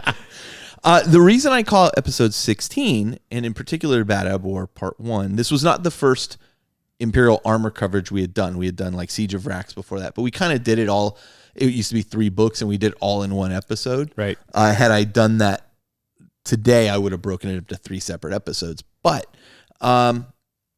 well, then they condensed Siege of Rax into one book. Right. So anyway, but Bad Ab War Part 1 was pivotal because, first off, it was a great book. And Jeff Yes. and I were very excited about it. I had ordered it from Forge World. I got it. But this opened the door. We were the only show covering Forge World stuff at the time. And this opened the door to suddenly me getting an email from Alan Bly saying, hey, I'm the author of this book, and somebody pointed me to your coverage, and I really enjoyed listening to what you guys thought. That had to have been an Ermagerd Oh, moment. we yeah. flipped it. I still have the letter. And I have that email. And then actually what happened after that was the next day I got an email from Ed, who was like, hey, I'm the head of customer support here at Forge World. Alan has said we should send you a preview copy of Bad Apple War Part 2. Is that okay? And I'm like, no, that's not okay. Like, How dare you, sir? I actually sent like a letter like that. And I'm like, are you kidding me? Of course that's okay. That'd be great.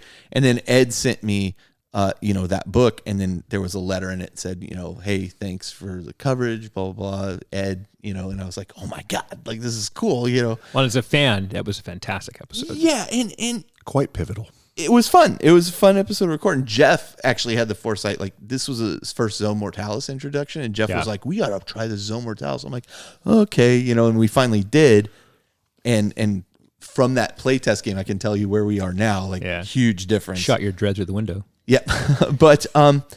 But also this started my friendship with Alan, who I'm very lucky to have had as a friend. Yeah. Episode 26 was our first time going to Adepticon. Nice. We got invited to Adepticon by Matt Weeks, who had listened to several shows, liked the tone and positivity of our show, was looking for somebody to do video coverage of the Adepticon finals. I remember that. Yeah. I was like, I don't know how to do that, but yeah, we'll figure it out. And I remember telling him at the time, I said, okay, we'll do it, but we have to be the official podcast of Adepticon. And he's like, we can't do that, but we could make you the official podcast of the Adepticon 40K tournament. And I'm like, okay, done. Sold. I was just done it anyway. I remember watching that page, coverage too. But after that, Matt and I developed a tremendous friendship that carries on to this day as well. You'll see a lot of friendship things come up. He has a special place in my heart as well. He ran me through my first role-playing game. That's true. That's right. That's true. Call of Cthulhu. And it I was weird. flabbergasted that Was you had my not. first role-playing experience. Oh, that's so cool. And it was a weird role-playing. Oh, it was dark. experience. Yeah. And there was scotch, and I was happy. It was Oh, fun. We had a buddy, good yeah, time, though. Call of Cthulhu. I was if just I was floored gonna that you pick had one never for done you. it before. That you'd never done an RPG before. I sat in on a Vampire the Masquerade game Oh, or that'll- something. yeah. And that's I was why you like, never did again. Oh, Yeah. okay. Yeah. So episode 27, the true costs of 40K. And the thing I like about this episode, we looked at like what does it really cost you to be involved in? Not just fiscally. Fiscally, emotionally, time, things that you're going to give up to be involved in the hobby. Right.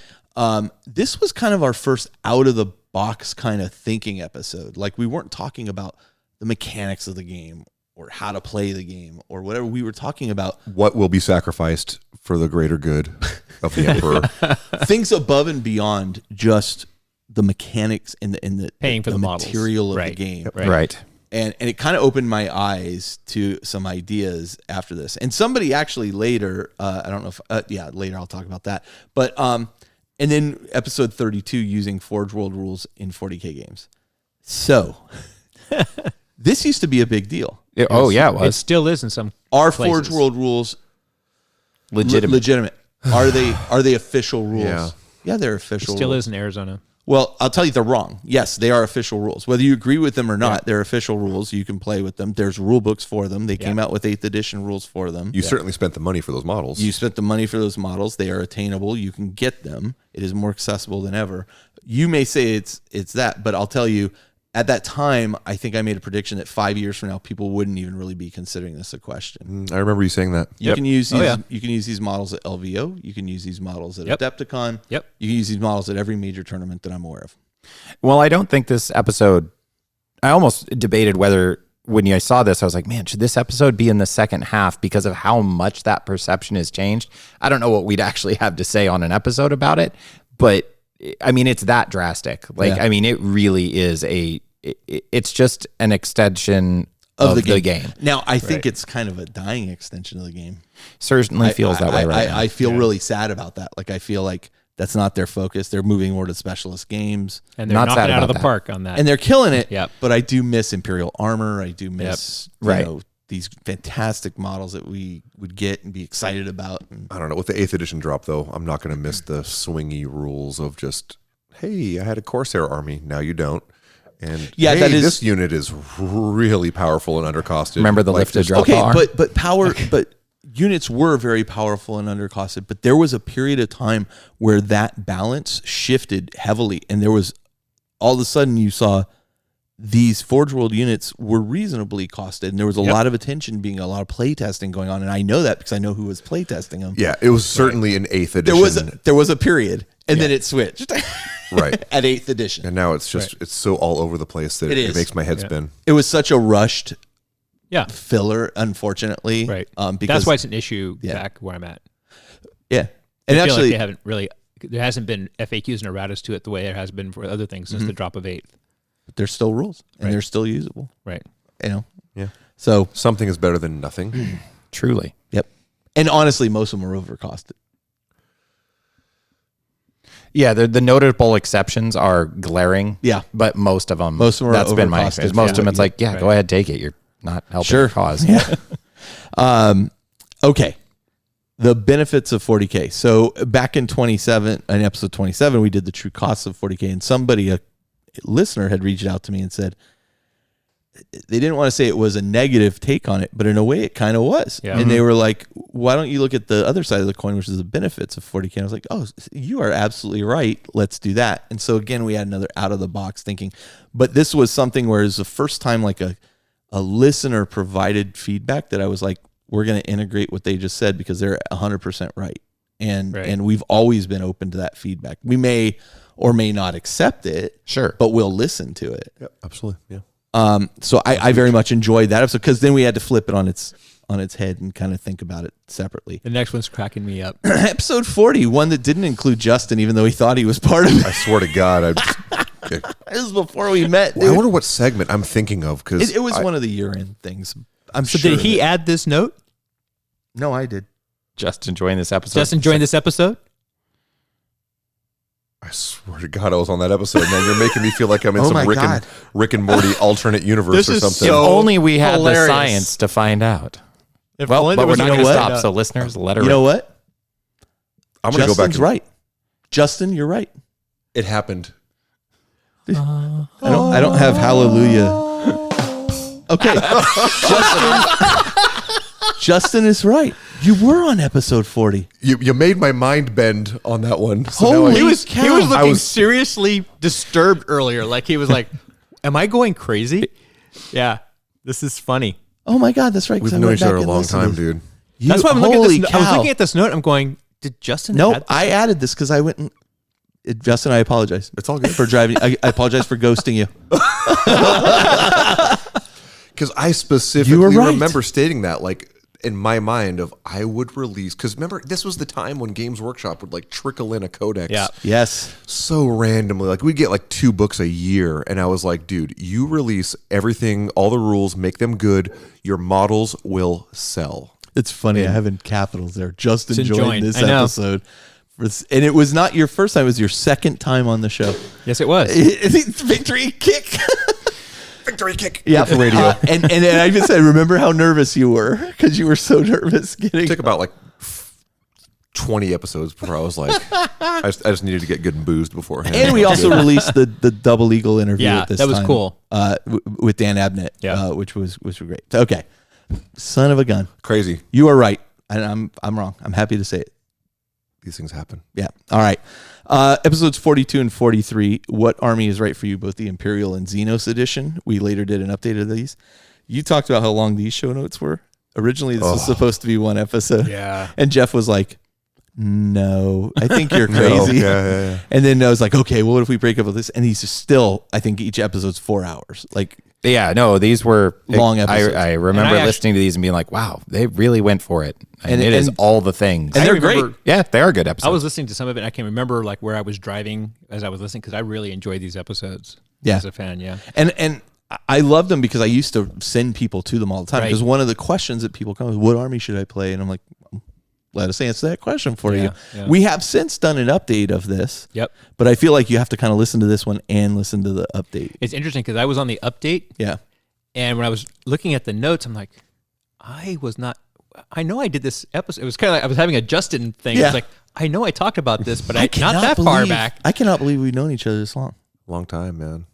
Oh, Time flies all by. right. yeah, you're both Yeah. old.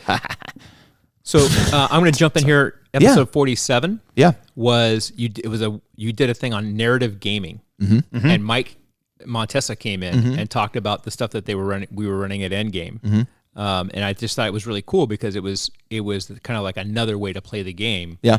And because Mike did a lot of the real actual hardcore writing for some of the campaign stuff. Yeah. Yeah. Yeah. Episode 61. Oh no. No, 49. 49. The Golden Throne. One of the most The famous Thronies. The episodes. Thronies.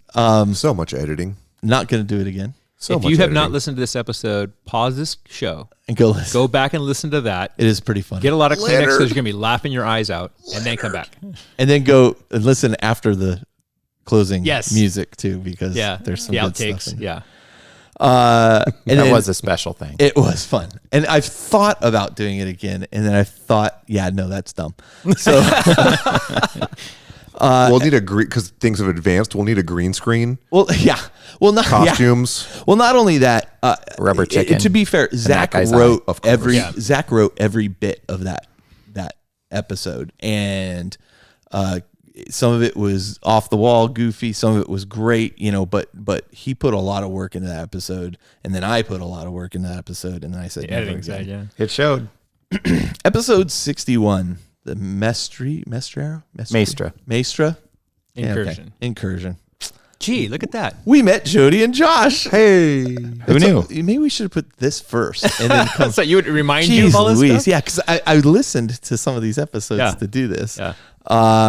And we had run into each other previously, I think, through Scott, Mm-hmm. who I played at KublaCon. Mhm. And but this showed kind of what a campaign could really look like. It opened my eyes, Right. because there was like an audio-visual presentation. Oh, that was amazing. There was a briefing. There was the huge tables. ship built. I wish I could have gone to one of those. That sounded, The massive so orc awesome. meteor, the rock. Still Oh, have yeah. it. Huge. Still have the rock. This was humbling at Adepticon, my first Adepticon this year, to chat with the narrative guys and them specifically cite, if not this episode, that game group, my old G3 game group, As inspiration. as inspirational for what they do. And that was so humbling and cool, and just had no idea. But yeah, that was, I always say it's weird that I can't really explain to people fully. That's just how my game group played when I came up in the hobby. That's just how we hobbied. I mean, not every time we got together to play did we have audio visual presentations, but when we finished a campaign or when we finished a narrative, we did stuff like that, and people wrote things, and it was fun to put that on that stage, and it was it was really neat to share it with new people. It was funny after, because your original game with Scott at Kubla, he came back, he's like, oh, this guy has this podcast, and I was like, I think my response may have been, what's a podcast? Right. But then started listening at that point, and then I remember how excited he was that he was like, oh, Carl and those guys are going to come over and play too. And it, And because we Jeff had really kind of drove met that you. from our side. Jeff was like, oh, we're going to go up to this thing. I'm like, I brought who are these guys again? Just some hippies. Yeah, It I was brought my little fun. sisters to that. That was a great event. It was Man, fun. a great That was event. such a And good it opened Not my- Plastic Sisters. Well, I mean, never mind. It really opened my eyes to what an event could be. And then since then, I know Jason Mullins out in Europe, a friend of ours, Pete, who we call Perfect Pete because he's good looking. He's got a gorgeous girlfriend. He's got his act together. It's just like everything's right about this Sounds guy. horrible. He's running I events. hate him already. He's kind of like a younger version of our Doug. Anyway, he What a bum. but he's run events where he's done like the whole audio visual stuff, but even beyond what you guys Sure. do. Like he does animation and all this stuff. Good grief. And he had like a bunch of Kindles that were everybody's data slates that they Oh would get my the missions gosh. from. That everybody had like he went way. Like Jason came back going, you would not believe how awesome this was. Wow. So Special. we should tap Perfect Pete for some ideas. We should. I've actually, I won't, I can't lie that with the way my enthusiasm, as mentioned earlier, this itch has started kind of coming back. There you of go. Wanting, That's just fantastic. talking about wanting to kind of rekindle some of that old things we used to do like that. So it's fun to revisit that. 63 and 64 were the first coverage of Horus Heresy book Betrayal, part 1 and part 2 that we did. And this was, we had been and we kind of made our mark doing Imperial armor coverage. Right. And this was like a whole nother level of coverage that we had to do. Just organizing it and researching it. And we had one copy of the book. Went into the black. We had one copy of the book, so I'd read it and then give it to Jeff. Jeff would read through it. Wow. We would. It was a lot of work, but boy, it was rewarding. It was really well received. Yeah. I'd already talked about episode 72. I think, sorry, not to drag this out, No. but I think one of the things that I love about the Imperial Armor and the Horus Heresy book coverage is that they're still not, quote, codex reviews that everybody does. Right. That there is a way that, and We hardly talk about the rules. Like, we talk a Right. little bit about them. Yeah, I think that's one of those fingerprint things for the show is when we do grab a source book, be it Imperial Armor or Horus Heresy book or whatever, and I've done codexes. I haven't done one of these Forge World books. Kind of happy about it. Standby. How do you like Blood Angels? I was gonna say. Not at all. You son of a... Yes. We'll get Colin on for that one. There we go. But that's I think a key fingerprint for the show is the way that book and source material is handled, that it's always that narrative focus. It's not a rules focus. It's not a points analysis. It's not how to bend it to your will. It's looking at the story and how to use this tool to enrich your hobby experience. And I think that's really important. It's certainly something that when we get into Show of Force episodes later on down the line and those kind of things, I think there's a very clear template that he's laid out. When I laid out the Show of Force concept to Jeff, who I think he'd left the show at that point, and I was like, I'm thinking about doing this idea I have for these shows, and it'd be called like Show of Force, and it'd be like this look at everything, like from where did the army come from and the history within Games Workshop. It's history within the universe of 40K, and then we talk about, maybe I get an interview with the author and who wrote a book about that, and I'd get a tournament gamer to talk about how the game does in tournament play, and maybe we look at a couple of the units and talk about them. Then we look at the models and we talk that laser-lined focus on that faction, right? I remember Jeff saying, "Well, but we always said we'd never do codex overviews." I go, "But it's not a codex overview. Right. It's like I'm not going to sit there and go." And through on page each 3, unit. Yeah, we have Space Marines. And, On page 5, you fall asleep. It was interesting. I just was listening to another show. Occasionally, I'll peek in to see what other shows are doing or what they sound like. And I was listening to another show, and they were talking about coverage of a book that had come out, and it was, oh, well, and then you could do this, and you could add this to this, and you get this bonus, or you could do this. And it was at like minute 25 or 30 of that, I was just like, okay, I'm this is not the show for me. I think the differential that you created was that, like, if it's a faction that you're all in on, you could listen to somebody talk about that for sure in detail, right? Where the Show of Force, anybody can quote listen unquote to. benefit is that anybody can listen to it and then want to buy that army, even though they had no intention of buying. You know what I mean? Right. Be excited about it. Because what was the question that we answered in those shows? Yeah. Why would I want to play this faction? Beyond that, like, it seems like those Show of Force episodes became, from the Horus Heresy coverage, became so like inspirational that even people that were like, I never had a desire to play Night Titans. I never had a desire to play Dark Eldar, and after that episode, that's a dangerous episode. That episode is very dangerous. Most of them are, I mean, even the ones that, I'm not privileged to be on, like, I'll listen to it and go, I never really wanted to do that army. And that was the problem. In fact, it's worse when you're not a kill on team. Yeah. It's worse when you're not on the episode. Probably is. Yeah. So the far Dark has Eldar not one, been my experience. The Dark Eldar one for me, that was exactly that. I was listening. I think it was Brian's voice, truly. But So It might have been. yeah. God, so sexy. sonorous. Yeah. Episode 76. How to cheat on your spouse with 40K. This was so funny. I had to pull over. I had to pull my car over. I'm glad something was funny that I say, but this stemmed from initially when we started the show, we would end the show kind of saying, oh, we've run out of time. We were going to talk about how you cheat on your spouse with 40K, but we were out of time. We'll cover it next episode. And then that would just be the running gag. And I stole it from Dragon Magazine, the What's New comic in Dragon Magazine used to always say, we're going to talk about sex in Dungeons and Dragons this month. And then something would happen and they'd go off on this tangent and then they'd be like, oh, we're out of time to talk about it. Well, next month we'll talk about it. And so, yeah, it became this like, and people would be like, well, are they going to talk about this or not?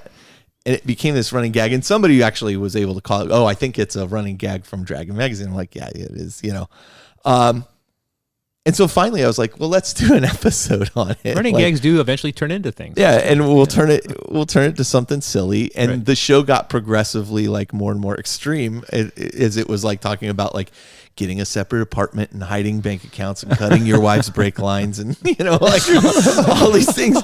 And some people genuinely got upset at this episode and complained and thought we were being serious. Satire, yeah. And I'm like, are you serious? Like, you seriously think we're talking about? Just think about how much more hobby progress you could get. Well, because it started off your with significant get a other different kind around. of box and put the sprues in a different box so you don't know. I mean, it started off. And I'd like to say Aaron joined us on this episode, Yep. and Aaron got in trouble for joining us on this episode. Oh my god! Which might be why it had a ring of sincerity beyond. So great episode. Yeah. I would like to do more silly things like this in the future, far and few between. Like, but we'll do some. We got some ideas there.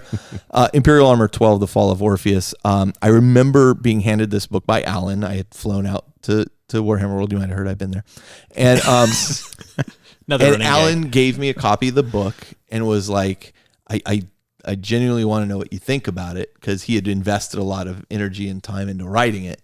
And he says, I want to know what you think about it. And I said, well, is there any particular piece you want me to pay attention to or anything? He goes, I don't want to tell you anything. Yeah. Like, no, I don't want want to corrupt your I opinion. don't want to sway your opinion. Just tell us what you really think about it, and take it. And I remember flipping through it on the way home on the plane, and I couldn't stop reading it. And I still think to this day it's one of the best Imperial Armor books with one of the best campaign systems out there. Right. So fantastic Imperial Armor book. Still useful today. The specific rules may not be, but the campaign construction. Right. And it was the first time an Imperial Armor book didn't cover a war and say, oh, this is the war and these were the forces there and this is how this happened. It's like, this is what's happened. Here's some fights that have happened. Now you decide how the war plays out. Right. Sure. It wasn't like, and then in the end, the Imperials won a Pyrrhic victory. It was like, nope, everything's going to hell. Figure it out. You guys see, how does it end for you? Right. And it was like, oh man, this is amazing. Still love that book to this day.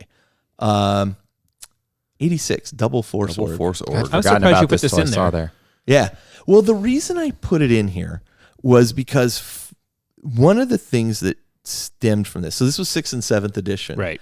And what was the whole point of Double Force Org? Do you remember? Oh my god! So that you could maximize some of the units that were in there, so you could get Right.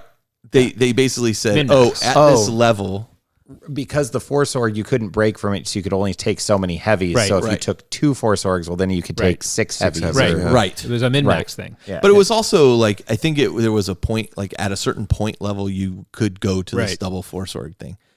And it got a lot of grief. Like people saw it as like a really like, that's cheesy. You just do Double Force Org. Yeah, and sounds everybody like 6th edition. hated it. And then we were like, Not everybody. has anybody actually even played it? Like, let's actually play it and see what it's like. And we played it. We were like, hey, this is pretty fun. Like we had a good time with it. And to me, this opened the door to really about, listen, we can't listen to other opinions, and we got to determine for ourselves if we enjoy something or not. And so we played Cities of Death and decided if we liked it. We played, Lars and I played Spearhead. To this day, Spearhead, It's which fun. were rules released in White Dwarf, people are like, oh, they're just doing a money grab and just trying to get you to people buy to buy tanks. tanks. Yeah. Well, yeah, of course they are. That was the first day I met you Was it? with Chris. That can't be, because you were on episode 40. No. What was the tank? The tank game. Spearhead was all armor. Yeah. Right. Okay. The first Or monstrous creatures. the first day that Chris and I came over, you were playing Lars, an all vehicle game. It could have been the first time you met her because you'd been on the show already a couple times by that time. The first. I swear to God. Explain to me. Okay, you I went don't know. back We're in some time. weird Inception moment right now. All right, I'm freaking out. The Cicatrix Maledictum It may have been the is first time- Maybe messing it was with like the Astronomicon. It was an older. Obviously, it was an older, like fifth edition supplement. It was probably 5th edition Spearhead or something. You guys were playing an all vehicle game. All I right, swear well, to if you God. say so. right, That would have been this. That would have been Double Force Org. But no. all right, I'm very confused. There's no too. way, because you were on. I know. Were you on episode 40? Can we move on? I'm gonna go back and somebody tell us if Justin was on episode 40. For God's sake. I'll go back and find it. Okay. Okay, Moving so on, anyway, sorry. Double Force Org. So we played it and we had a great time. Like, it turns out, hey, it's actually a lot of fun, It's another way to play. It also kind of opened my eyes to exploring just as many ways to play this game as possible. Who cares? It's really a lot of fun. Episode 94, commission painting, the full service. This feels self-serving. Well, yes, but yes, and but it's a good point, though. I mean, you make a good point about why it's a pivotal episode. Though. To me, it is. Yeah.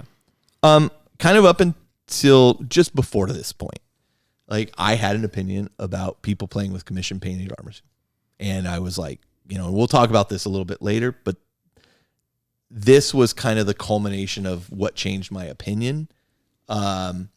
And after doing this, it was Dave Paints that reached out to me and was like, hey, how come you didn't have me on this episode and blah, blah, blah. And I was like, well, let's have you on an episode. And, by the way, my wife needs her Eldar painted. Hey, yeah. I'm looking for a painter, and away we went. So I just really enjoyed that one. Show of Force Veterans of the Long War. This is our first Show of Force episode, 96. And I think we've talked about what the Show of Force episodes That was you and Justin. At this point. And then Chaos fanboys. And then we've already talked Chaos. about From Diapers to Dice Bags as well. Another great episode that we still reference. Yep. 127 was the End Times. This was our quote unquote final episode. Yeah. Which we had led up to, I think we gave 5 or maybe even 10 hey, we're going to close the show in this many times. I really didn't think, I thought I was done. I really did. I had, maybe I knew it. I mean, somebody tried to buy the sound equipment. I was like, no, I might do something else or, something, who knows. But something D&D related well, you were doing, or whatever. Yeah. What you were doing at that time, because you had kind of lost focus on this, you were doing these ICs Unbound thing in the meantime. Where you were doing little video things you were releasing and stuff like that. And it was stuff where you didn't have, it wasn't as much of a deep commitment, I think. Yeah. There wasn't as much stress involved with it. And that's why I really liked the Not an Episode. Yeah. It's because there was no stress. Yeah. Just enjoy what we're doing. Yeah. I'm enjoying those back. this. Those were fun. Those little IC Unbound things. Yep. Yeah, I should probably start doing something like that again. You do. It's called the Patreon episode. Oh, yeah. That's right. We're also going to do video stuff soon. So I keep saying that, but we really are. Josh is. Yeah, and you're going to paint your freaking Black Legion too. Yeah, I'm going to have 5 Terminators done by next episode. We'll see. All right. I just Amazon ordered mine, by the way. Now I definitely have to. Oh, God. I'm See not how I going to be did the that? first one to fail. We'll see.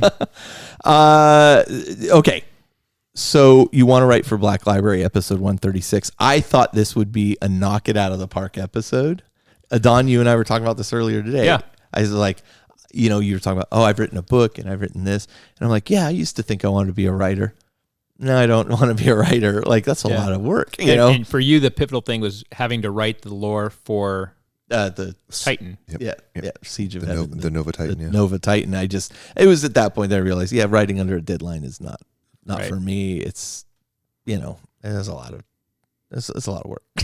It's a lot of words. Art's a lot hard. of words. Art is hard. Art is hard. Yeah. And so I thought this would be for sure, who doesn't want to write a Black Library book? Turns out a lot of people don't want to write a Black Library I'd rather book. read them. So are you saying that or Audible them. the uptake on this episode wasn't very high? No, it was actually one of our least downloaded episodes in a long time. It was I was like, oh, that really didn't And it's resonate. funny because there was another episode that came out and we thought, this is not going to be that popular. And it was the number one highest, most downloaded episode, the Show of Force Tyranids.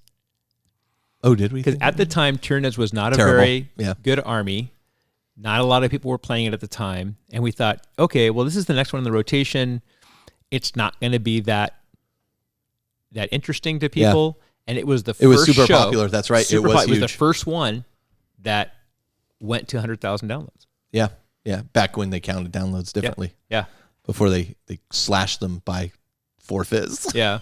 But I'm just so saying, what happened there is, just for people who are aware, we were seeing everybody was seeing these huge downloads. I was getting huge downloads. And then what happened was there's kind of a marketing board that looks at advertising and that kind of thing. And they basically recognize podcasts are a potential revenue stream. And so they said, we need to standardize how a download is measured, for a podcast. And so everybody saw their podcast numbers drop significantly once they instituted this new way of counting across the board.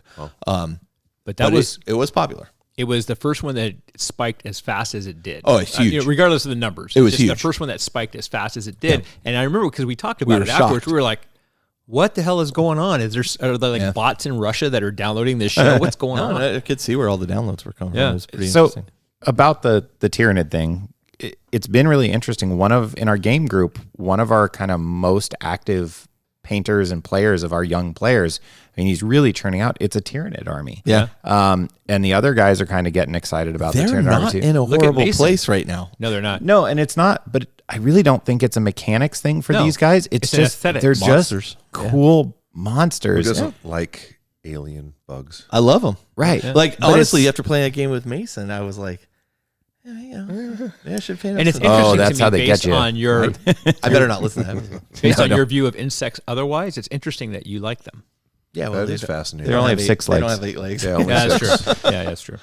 But yeah, you're right because Mason likes them too. So another young guy. There is something that resonates, and it's funny because I'm so meh about them as a former player of them Right. that I've been really fascinated by this, like watching people be drawn to them.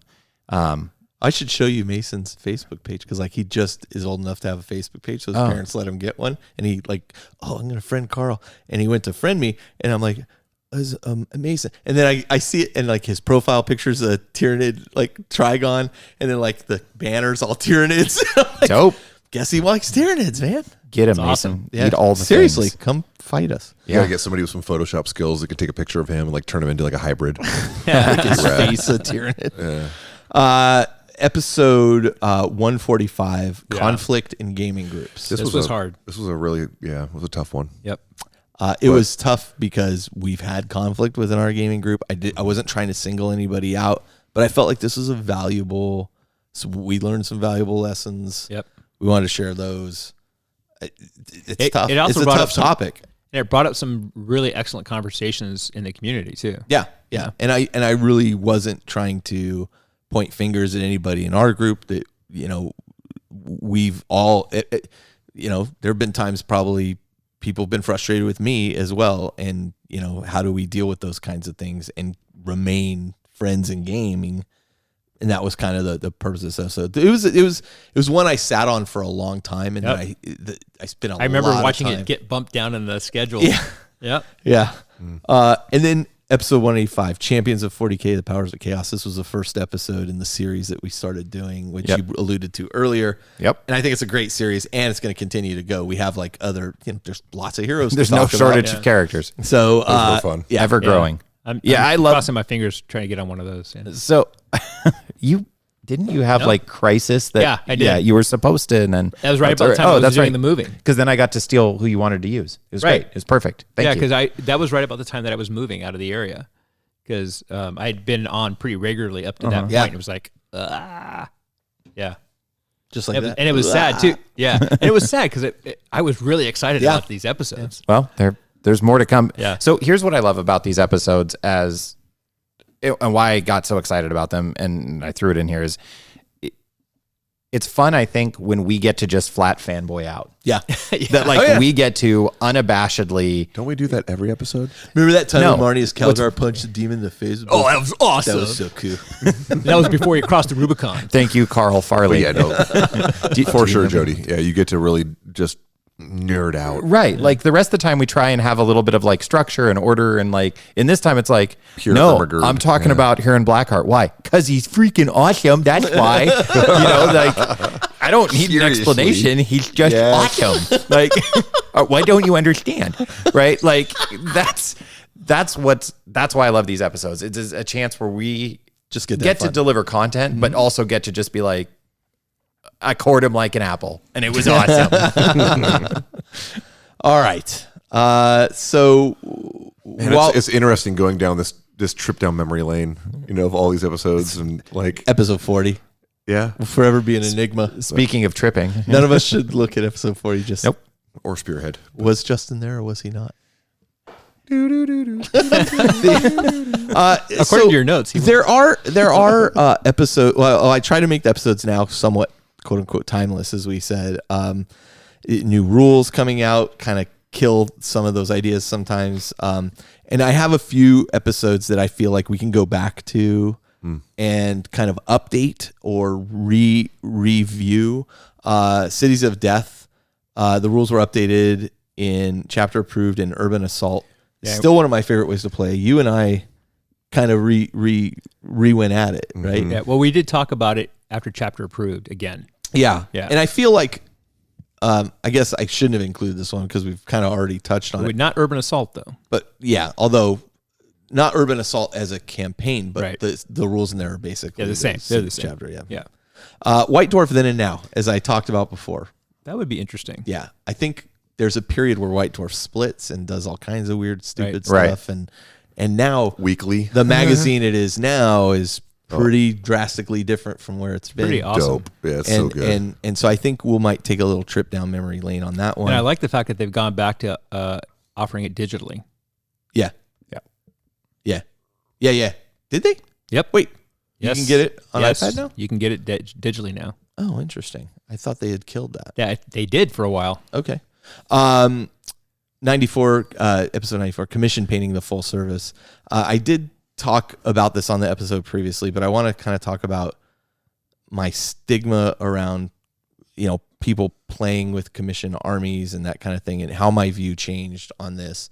Maybe it doesn't deserve a whole episode. I got some pretty hard feelings on this one that I would be happy to make people angry with. Maybe we readdress some of this in the future and see where we're at. But I have some thoughts around this. And then campaign episodes. I think I'm always open. Like we've touched on campaigns and how to do them, but people are always coming up with new ways to do. Like even now as I'm sitting here, I'm not going to say it out loud because I have an idea now that just popped in my head. Okay. For one. There's a lot we can touch on here that is new and interesting and exciting and thinking things in different ways. And I really want to thank people in the Facebook group, and please continue to do this. People have generously offered a lot of their work up for the community, and they've uploaded some of their campaign stuff to the files section. Oh, yeah. And so if people are willing to do that, by all means, thank you for doing that sharing and continue to do that. It would be great. I just looked at it the other day with someone who was talking about a campaign. And it was really nice to see all the different things that are up there. Okay. All right. Okay. So that's just an idea of kind of, I'm constantly looking back at, and this is because of Jody, that I'm looking back at these older episodes and saying, what could use a refresh? What could use an update? What can we add on to like a supplement? Right. But is it official rules or not? I don't know. 5 years from now, we won't be talking about it. Or maybe we will. Maybe we will. At episode 300 or 350 or whatever we're at that point. Okay, so then, although you guys haven't been around for every episode like I have, you guys have been around a significant amount of time. What are ideas or thoughts you had about 40K, about your stance in things around 40K, around gaming, that maybe have changed? Like your opinions have changed over the years, because I have a few. And let me just throw those out there to get us started. But as previously mentioned, my stance on commission painting, I used to be like, if you haven't painted your own stuff, why are you doing this? And some of this was, as you and I talked about before, Don, Right. I had a bad experience with a commission painter who basically won a best painted award, kind of lied about how his stuff was painted. That's where it gets strange. And I was like, what a jerk move, right? It just did say you didn't paint it. And I always felt like, well, why would you pay somebody else to paint your stuff? And now clearly my opinion on that has changed. And my opinion actually changed because of Tasty Taste, who came over for Day of Gaming one day. His name's Nick. Right, he's still known as Tasty Taste. That's true. Nick came over for a Day of Gaming, and he had brought an Ultramarines army. This was before I was playing Ultramarines. It's actually one of the things that inspired me to do Ultramarines. And it was this beautifully painted Ultramarines army. Like, it was just really cool. Like, extreme edge highlighting on it. And just, I'd never seen anything like it before. Just regal looking and pretty. Extra bits put on Land Raiders I'd never seen before. I was like, oh, this is really, this Forge World thing's kind of cool. Yeah, no, I was already into that. And Nick had borrowed this army from somebody and was like, yeah, it was commission painted by somebody else. And I'm like, why would you commission paint an army? That's kind of, you can't take pride in owning it. And he's like, well, he feels that he likes the game and he likes playing against other opponents, and he doesn't want those other opponents to play against unpainted models, and he's not going to paint them. And so he'd rather give that person a good experience of playing against a beautifully painted army. And I was like, huh, ding, light bulb went That's off. that's actually a very valid point and something I hadn't considered before. And it kind of like I felt the shift in my head at that point. Go, you know what? I guess that's okay. You are responsible for that other person's experience. Do what you're gonna do, right? And so very Jody. That very very much changed my my stance. Also, my stance on playing with painted models changed. Like now, I love playing with painted models, and I'll pretty much only play with painted models. And that's my stance. I'm happy to stick to it. That's great. But before, I used to play with all primed models, and again, I think I've said this before. I'm happy to play with models that are in the process of moving towards a completion, especially as I'm figuring out a list or whatnot. But you'll always see progress going towards completion. Yeah, and there's a big difference between like playing against an all gray army and one that's at least primed and has like 2 or 3 colors on it. Yep. And yeah, you or at see least that, freaking dry brush it. Sorry. Or the base colors are. Yeah, you're right. You're right. Yeah. You're right. Right. Yeah. I'm still somewhat stuck on playing. This was always a big point of contention between Jeff and I. Like, hey, I'm playing salamanders, but I'm going to use the ultramarine rules for my salamanders. And to me, it's still, I don't know, like we talked about red lines earlier. Yep. Like, to me, this is one of the things that I'm like, really? Like, you know what? If you're going to do that, paint them a general paint color your scheme. own chapter. Paint them like a chapter that almost looks like Space Wolves. Oh, man, I'm glad I'm not sitting next to you. No, it's right. They're not painted as Space Wolves, and you're saying they're Blood Angels. Paint them like a chapter that is different from Space Wolves. Yes, what Carl said. Paint a paint scheme that's not one of the established chapters, so that you can use whatever rules you want. It's just my thing. Yep. Yes. It's fine. I can stick with it. And then last Difference of but not justice. least, which is on there is tournament play. I was playing in a lot of tournaments. I remember when Zach joined. Zach was ahead of me in this philosophy. Like, he was ahead of me in playing the game, to the point where I was like, Zach, why aren't you playing in tournaments? I'm not interested in playing in tournaments. I did a lot. It's not my way of gaming. I'm like, but Zach, come play in tournaments. And we pushed and pushed and pushed to try to get him to play in tournaments. And now I'm kind of where he was, where I was like, yeah, I played in them. It's not really my thing. I'm ready to move on. Now, there were probably different reasons there, but the evolution of me as a gamer changed to the point where I'm happy for people to play in tournaments. I'm not particularly interested in playing and knock yourself out. And that has definitely been a shift for me. If you listen to our early episodes, we're going to various tournaments. We're playing in the Grand Wa. We're playing in all these things. Dundrecon's where I met you. I loved playing at KublaCon, the first Bay Open. That was about the time I started losing interest. Like, did you play in the Bay Open, or you're doing the narrative thing? I was doing the narrative thing at that. BAO, right? Yeah. The first one. Yep. That was a great event. The Big Jim did in the barn. That stupid little barn. barn. Oh God, that was horrible. I had Big fun. Jim ran that Yep, thing, and that I was- had a blast that was so during fun. that thing. Yeah. Right, but no, not interested in the tournament at that point. So Those were the Jägermeister days. Reese and I in the parking lot taking Jaeger shots. never again. Never again. Anyway, so that was like, I've evolved. I'm sure there's more things that have evolved for me, but that's kind of the things that leap to mind. Justin, what about you?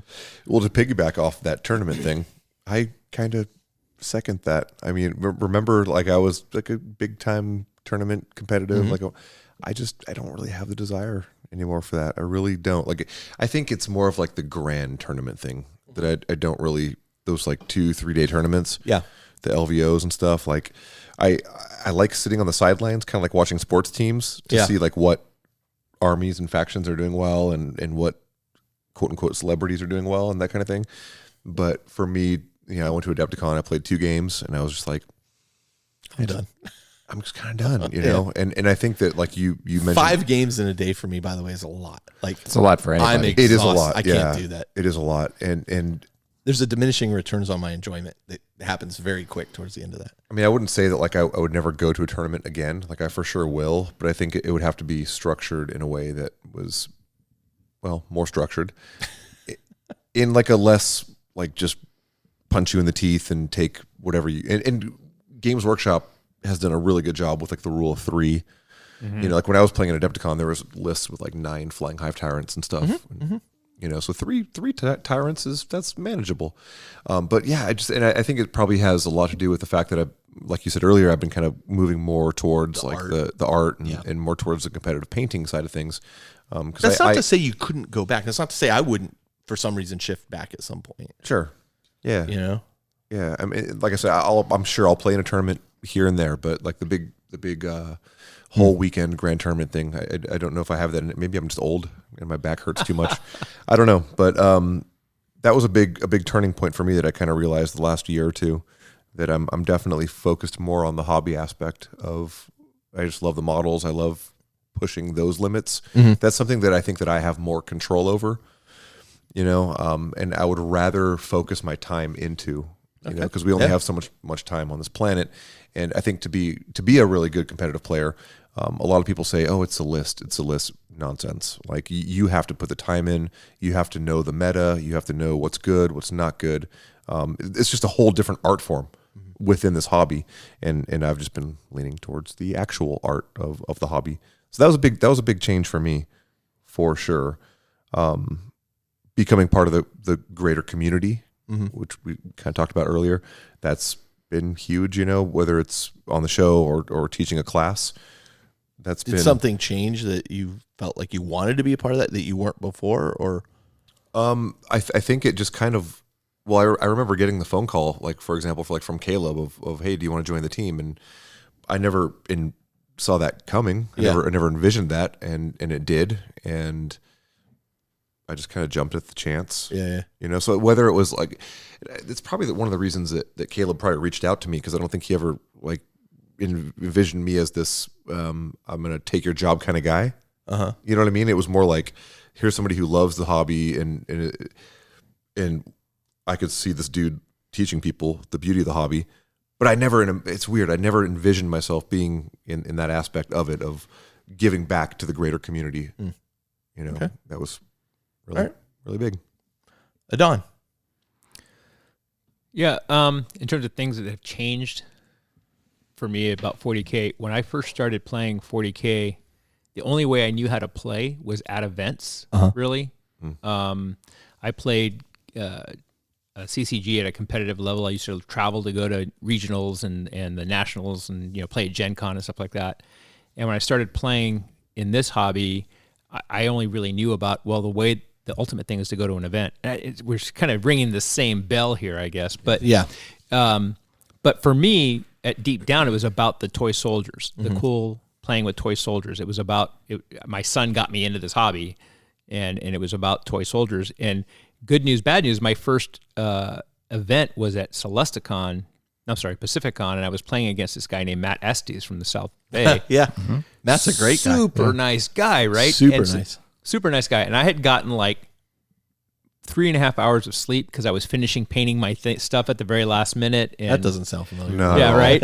And because I wanted to be fully painted for this, you had to have your painting. And so I go there, and I don't know my elbows from my knees in an event, a 40K event. I didn't know what I was supposed to do. I didn't know how I was supposed to do it. He's talking me through how to play the game, and you know, is that really what you want to do? And you know, these guys can do this, right? Because I'm playing Grey Knights because I just love the army, and he was playing, you know, 10-year-old book Dark Eldar, right? And my boy, yeah, and I had a great time that first game. It came crashing down later in the day. But I think, so I was like, okay, I need to change. So how do I play with these toy soldiers? And I started getting more connected with Mike and Greg and Urch and the other guys at Endgame, and getting into that community building part of it. And then meeting you guys at Dendricon and kind of seeing it, you know, Greg had been part of the 40K Fight Club in Michigan, and so he asked me to help him out as kind of the chapter lieutenant.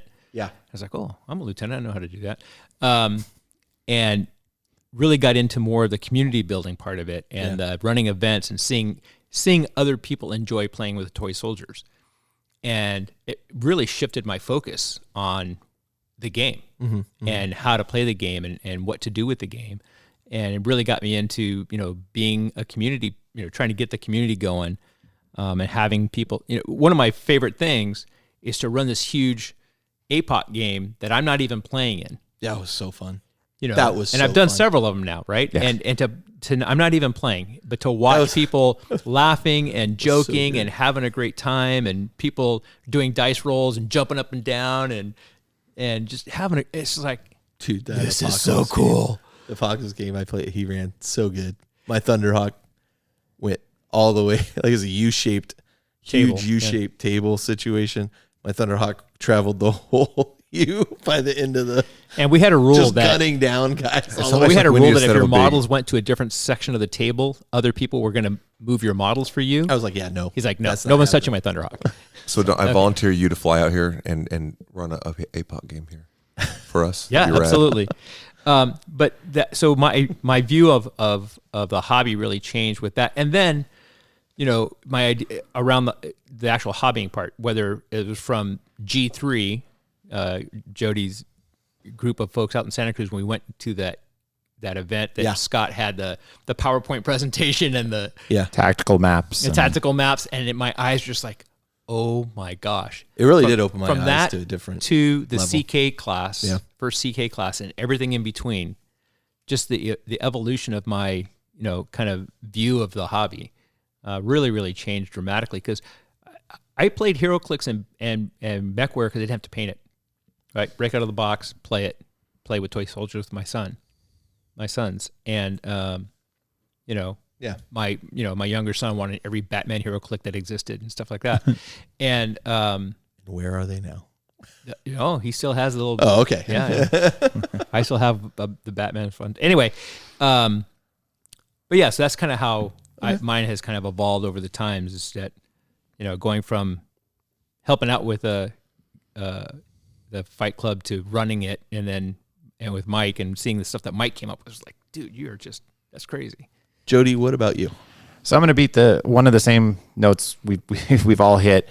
For me, I used to think of being a good player, being good at 40K meant you won. Right. It meant you were dominant. It meant you could go to a tournament and score really high. Man, as my view about what it means to be a good player completely abandoned that. Adon, you touched on it. I think you said it better than I did or did or whatever. Of it's this notion of a shared experience. It's that you and this person are spending some time together doing, Justin, as you mentioned earlier, something you both agree, you have this shared connection, and maximizing that time together. And that has become so crystal clear and forward with me in my thinking about how I enjoy the hobby. In a weird way, though, and I'm going to do when you're always like, pick one, and I pick like 7. Yeah. So what changed? What changed is that I've almost become callous. What changed with you is math, apparently. Yeah. It's new math. I only have to pick one elite choice. Oh, I know. So I get 3. So what's changed is that in some ways, this changing of my view of what it means to be a good player has simultaneously really made me very almost callous about some of the views I already had about, even when I was little, like 12-year-old me wanted to play 40K the right way. Right. And that meant when I was looking in a white dwarf or a rule book and I saw these painted armies and the cool terrain, and then I was reading little side stories about them, and I was seeing the game that way, I thought that was GW telling me that's how you're supposed to play. Right. And reading White Dwarf and Andy Chambers and Jervis Johnson coming up with rules and just getting them wrong. Like you're reading the battle report and you're like, I know that's not right. Yeah. Or they're like, yeah, it's supposed to work this way, but we decided because the orcs are on the offensive, Andy should just take an extra 1,000 points. It's weird that Jervis never won a game against him. Right. Andy, nice job writing a scenario on that one. Yeah. But no, but I mean, and I'm exaggerating, but that sort of like making it your own and playing quote the right way. Yeah. Like I very much still am trying to do that. Like it's really how I view the hobby. Interesting. And this change away from being good at it, meaning winning, to being good at it, meaning The it's whole this shared encompassing experience of visual everything. and narrative. And the game is like, there's also not fun to show up to the table.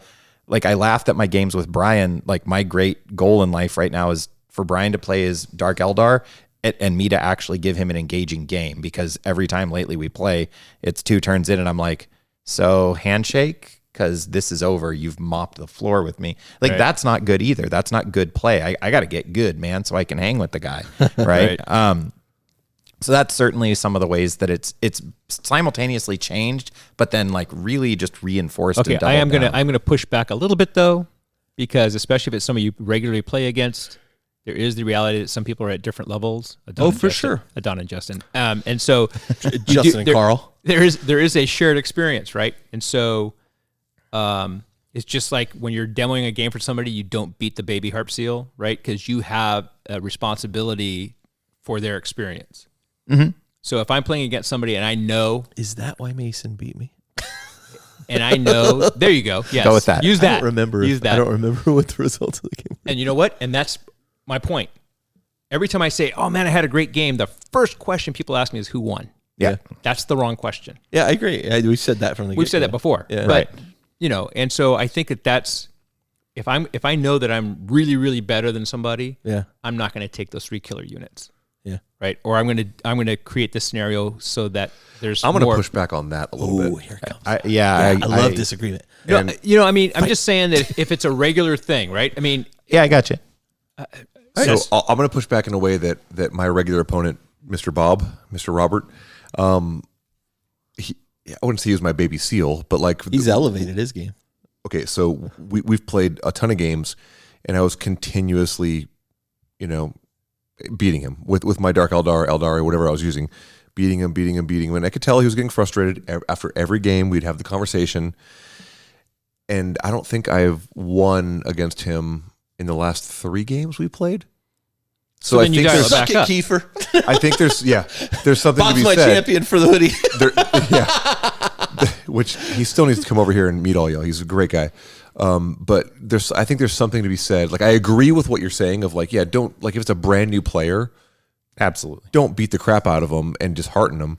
But if it's somebody who I guess you have to have that conversation. I of know like, where you're going. What do you want to get out of this? Do you want to become a better player, or do you want to have a fluffy look? It's having the conversation, right? Yep. So, but now I'm Yeah, losing a lot of games, and now it's making me up my game. I'm like, oh, shnikes, these new Space Marines.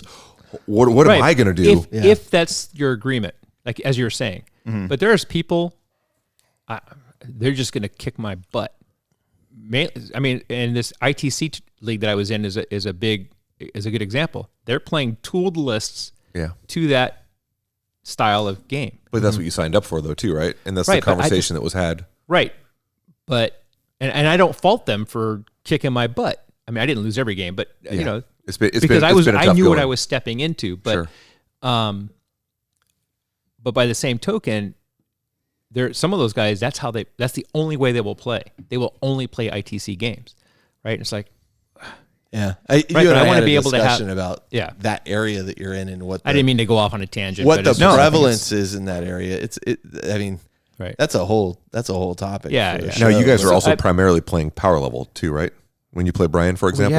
Yeah, he started getting pretty cranky about it, so I've dusted off the points a couple times Because for him. Dark Drukari are brutal in power level. And we've played points as well, and it's still Brutal. pretty ugly. They're pretty brutal. I know it's all around. changed. They're I take good. They're good army. I Yeah. take a ton So are more Space pictures. Marines. I take a ton Oh, more that's pictures true. than I used to in my gaming. That has changed for me. So are Custodes. So to go back to the clubbing baby seals, how competitive and that whole thing. Anecdotally, let me share a quick thing of. So Sorry, I opened that can of worms. no, it's a good can. Is Aaliyah and I, my wife and I, one of the board games we used to play was Blood Rage. And I have it right over there. yeah, it's a great game. It's table control. It's dudes on a map beat each other up. You're drafting cards for actions, and I don't know. You're also the reason I've never played it you can. We should because of play this it. story you're about to tell. Keep going. So Aaliyah, for whatever reason, this game clicked. She went, "Oh, I get what I'm supposed to do," and mopped the floor with me and anybody else who would play with her awesome. like a dozen times in a row. That's awesome. And then one night we played, and I beat her by quite a bit. And I went, "Wow, huh." And that night we were getting ready, and everybody had gone home after we had a game night. And I was like, "Hey, babe," and she's like, "Yeah," and I'm like, "You phoned it in, didn't you?" And she's like, "No," and I'm like, "No, you sandbagged it." And she's like, "I don't know what that means." Funny enough, because whatever, she actually didn't know. So I was like, "No, you intentionally eased off. You did. I got cards handed to me that you should have taken. Yeah. Like, I know the game well enough." And she was like, "Well, I got tired of just winning all the time, and like she felt bad about it because she was afraid other people weren't having fun, and I was like, don't ever do that. And to a degree, that's the conversation in a weird way you had with Bob. When Matt and I sat down to play, he was like, I want to do 100 power level, and I'm like, false. We are not starting Gene Stealer Colt at 100 power level. Let's do 50. False. You know, but at the same time, he did the like, but also I don't want you to take it easy on me. When I win a game, I want to win a game. And I think that's one of those new edition things, man, that I credit Age of Sigmar way more than 40K for. No, talk with your opponent about that shared experience. The original release of Age of Sigmar that made people rage out, I get why it made you rage. I get it. Oh, yeah. But it was a giant lightning bolt of lighting up that let's illuminate and really focus on having that conversation. I think there's both sides. I love how they both groaned and I laughed when you said that. Me too. Sorry. Anyway, keep going. No, that's it. It's just, I think it's two parts. And I think, Adon, there is certainly that aspect of how many, there are the guys you watch play and you're like, how many times in a row you got to win a game before you feel good about yourself, buddy? Because I'm not talking about being easy on somebody in terms of how you play. I'm talking about not changing bringing up your list a little not bringing bit, the most broken list that you can bring. That's what I'm talking about. Really good point. That's what I'm talking about. Absolutely. Like Highlander. If we're playing Highlander, bring your A game. Let's do it. We're playing Highlander, and if I lose, I lose. But we're not tooling that list to be the most points efficient. I don't want to get into point efficiency, but hey, I great totally episode 200, guys. I got one more way I've changed though. Here, let me jump to this, and then we'll do our thing. I don't know how we got off on this tangent. Sorry. It's my fault. Sorry. The last thing that's changed, something bugging you, is if only we had an outlet for him to talk about it. If only. Joining the podcast changed the way I view the hobby. Justin, I think you and I are a lot alike. I'm just hanging out, painting my toy soldiers. As a young lad, to use your phrase, it was a thing I did that maybe not a ton of my friends did. That I just painted these little dudes and I dug it, and it was my thing. Joining the podcast, while I am still not even vaguely in Adon's realm of excellence of creating community, had me realize that I am part of a community. Even when I am sitting home and just painting my little duders at my desk, and I got my brown beverage next to me, and I'm doing my thing, I snap way more pictures of things I'm painting on. Right. Yeah. I'm kind of forget. I do the Carl and forget after turn 1 that I was supposed to be taking pictures. But when I'm painting, I am very conscientious about posting to different groups and sharing those things, because even no matter how you're enjoying the hobby, you are still part of the community, and you are still part. And that has really changed for me, of even as a really passionate and not changing garage gamer, I'm not changing that, but I'm still part of this shared community for all the reasons we talked about earlier. Cool. And that's drastically changed for me. All right. Boom. All right. Well, on that note, let's take a break. We're going to come back and close out the show. And afterwards, we'll listen to Adon rage a little more. Rage. If you're a true follower of chaos, enjoy killing Tau scum, fry devilfish for breakfast, drink the blood of fire warriors, collect the bones of Kroot fodder, desecrate the cockpits of mantas with demonic sigils, sing songs of chaotic praise and joy, when berserkers chain axe overwatching broadsides, helldrake bellflame shield drones into flying discs of spinning fire, and just all around bask in the path to glory, then the Shrine of Chaos podcast is a must-listen for you. I'm Mini Wargamer Dave from MiniWargaming.com, and I invite you to be a champion of chaos. Listen to the Shrine of Chaos podcast wherever podcasts are downloadable. Thank you, independent characters, for allowing this message from the Eye of Terror. Much for joining us for episode 200 of the Independent Characters. We're finally here. I'm gonna go have some herbal tea now. Okay. Get a massage or something. So as you know, if by now probably we have, we love to get reviews on iTunes. Please leave us reviews on iTunes. We have a Facebook group. We've talked about that. We got a Patreon. You can find all the links to all of this and more at theindependentcharacters.com. I'm kind of out of things to say. Don, do you want to rage against the machine anymore? No, I'm good. Okay. I'm good. Jody. No, I'm looking forward to 100 more. Yeah, well, oh man, you just freaking. I gotta change my clothes out. Hey, you didn't type it in. I didn't. All right, Justin, anything you want to add there? No. Oh, well, good. No, I think we That's covered easy. a lot of ground. Of course, just check out CK Studios for upcoming classes. I'm Yep. teaching one in the Bay Area at Heretic Games. Check out the Crush. The Crush. The I can't wait to listen to that. And Lords and Heroes. And Lord, and yes. Lords What's that? and You notice how it's like No. the Crush and Lords and Heroes. Lords and Heroes. You guys are my heroes. Could you please check out Lords and Heroes? so many swords and sorcerers. Wizards. All right. Show. Well, this is Carl. This is Justin. This is Jody. This is a Don.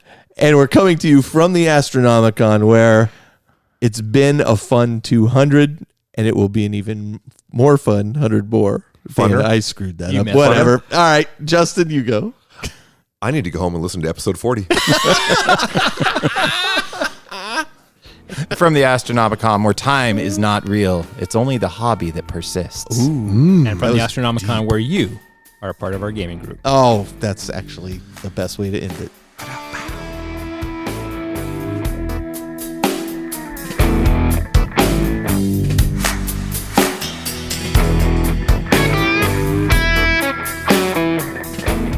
This episode of The Independent Characters is protected by the Creative Commons license. If you have further questions as to its use, you can find information on the front page at theindependentcharacters.com.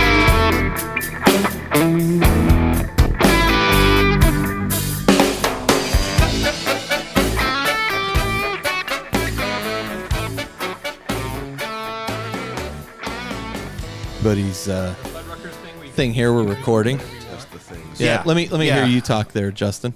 I'm working on it. Hey, I'm talking, I'm singing, I'm talking, I'm singing. Oh, I want to hear you sing it. Talking, Let's hear the singing. Can you turn your mic so it's facing your actual mouth, not facing down? Yeah, that would be Pointed at your awesome. Now I want to hear you talk. Yeah, just point it at my pie hole. That's a bit better. Point it at the pie hole. Get it going. Yeah, I mean, it's okay. I need to be able to read while I'm Yeah, talking. that's fine. though. I mean, Okay. down a little bit, but if you're okay, and then Jody. Yeah, see, we got to get started because it's turning into a mental turnaround.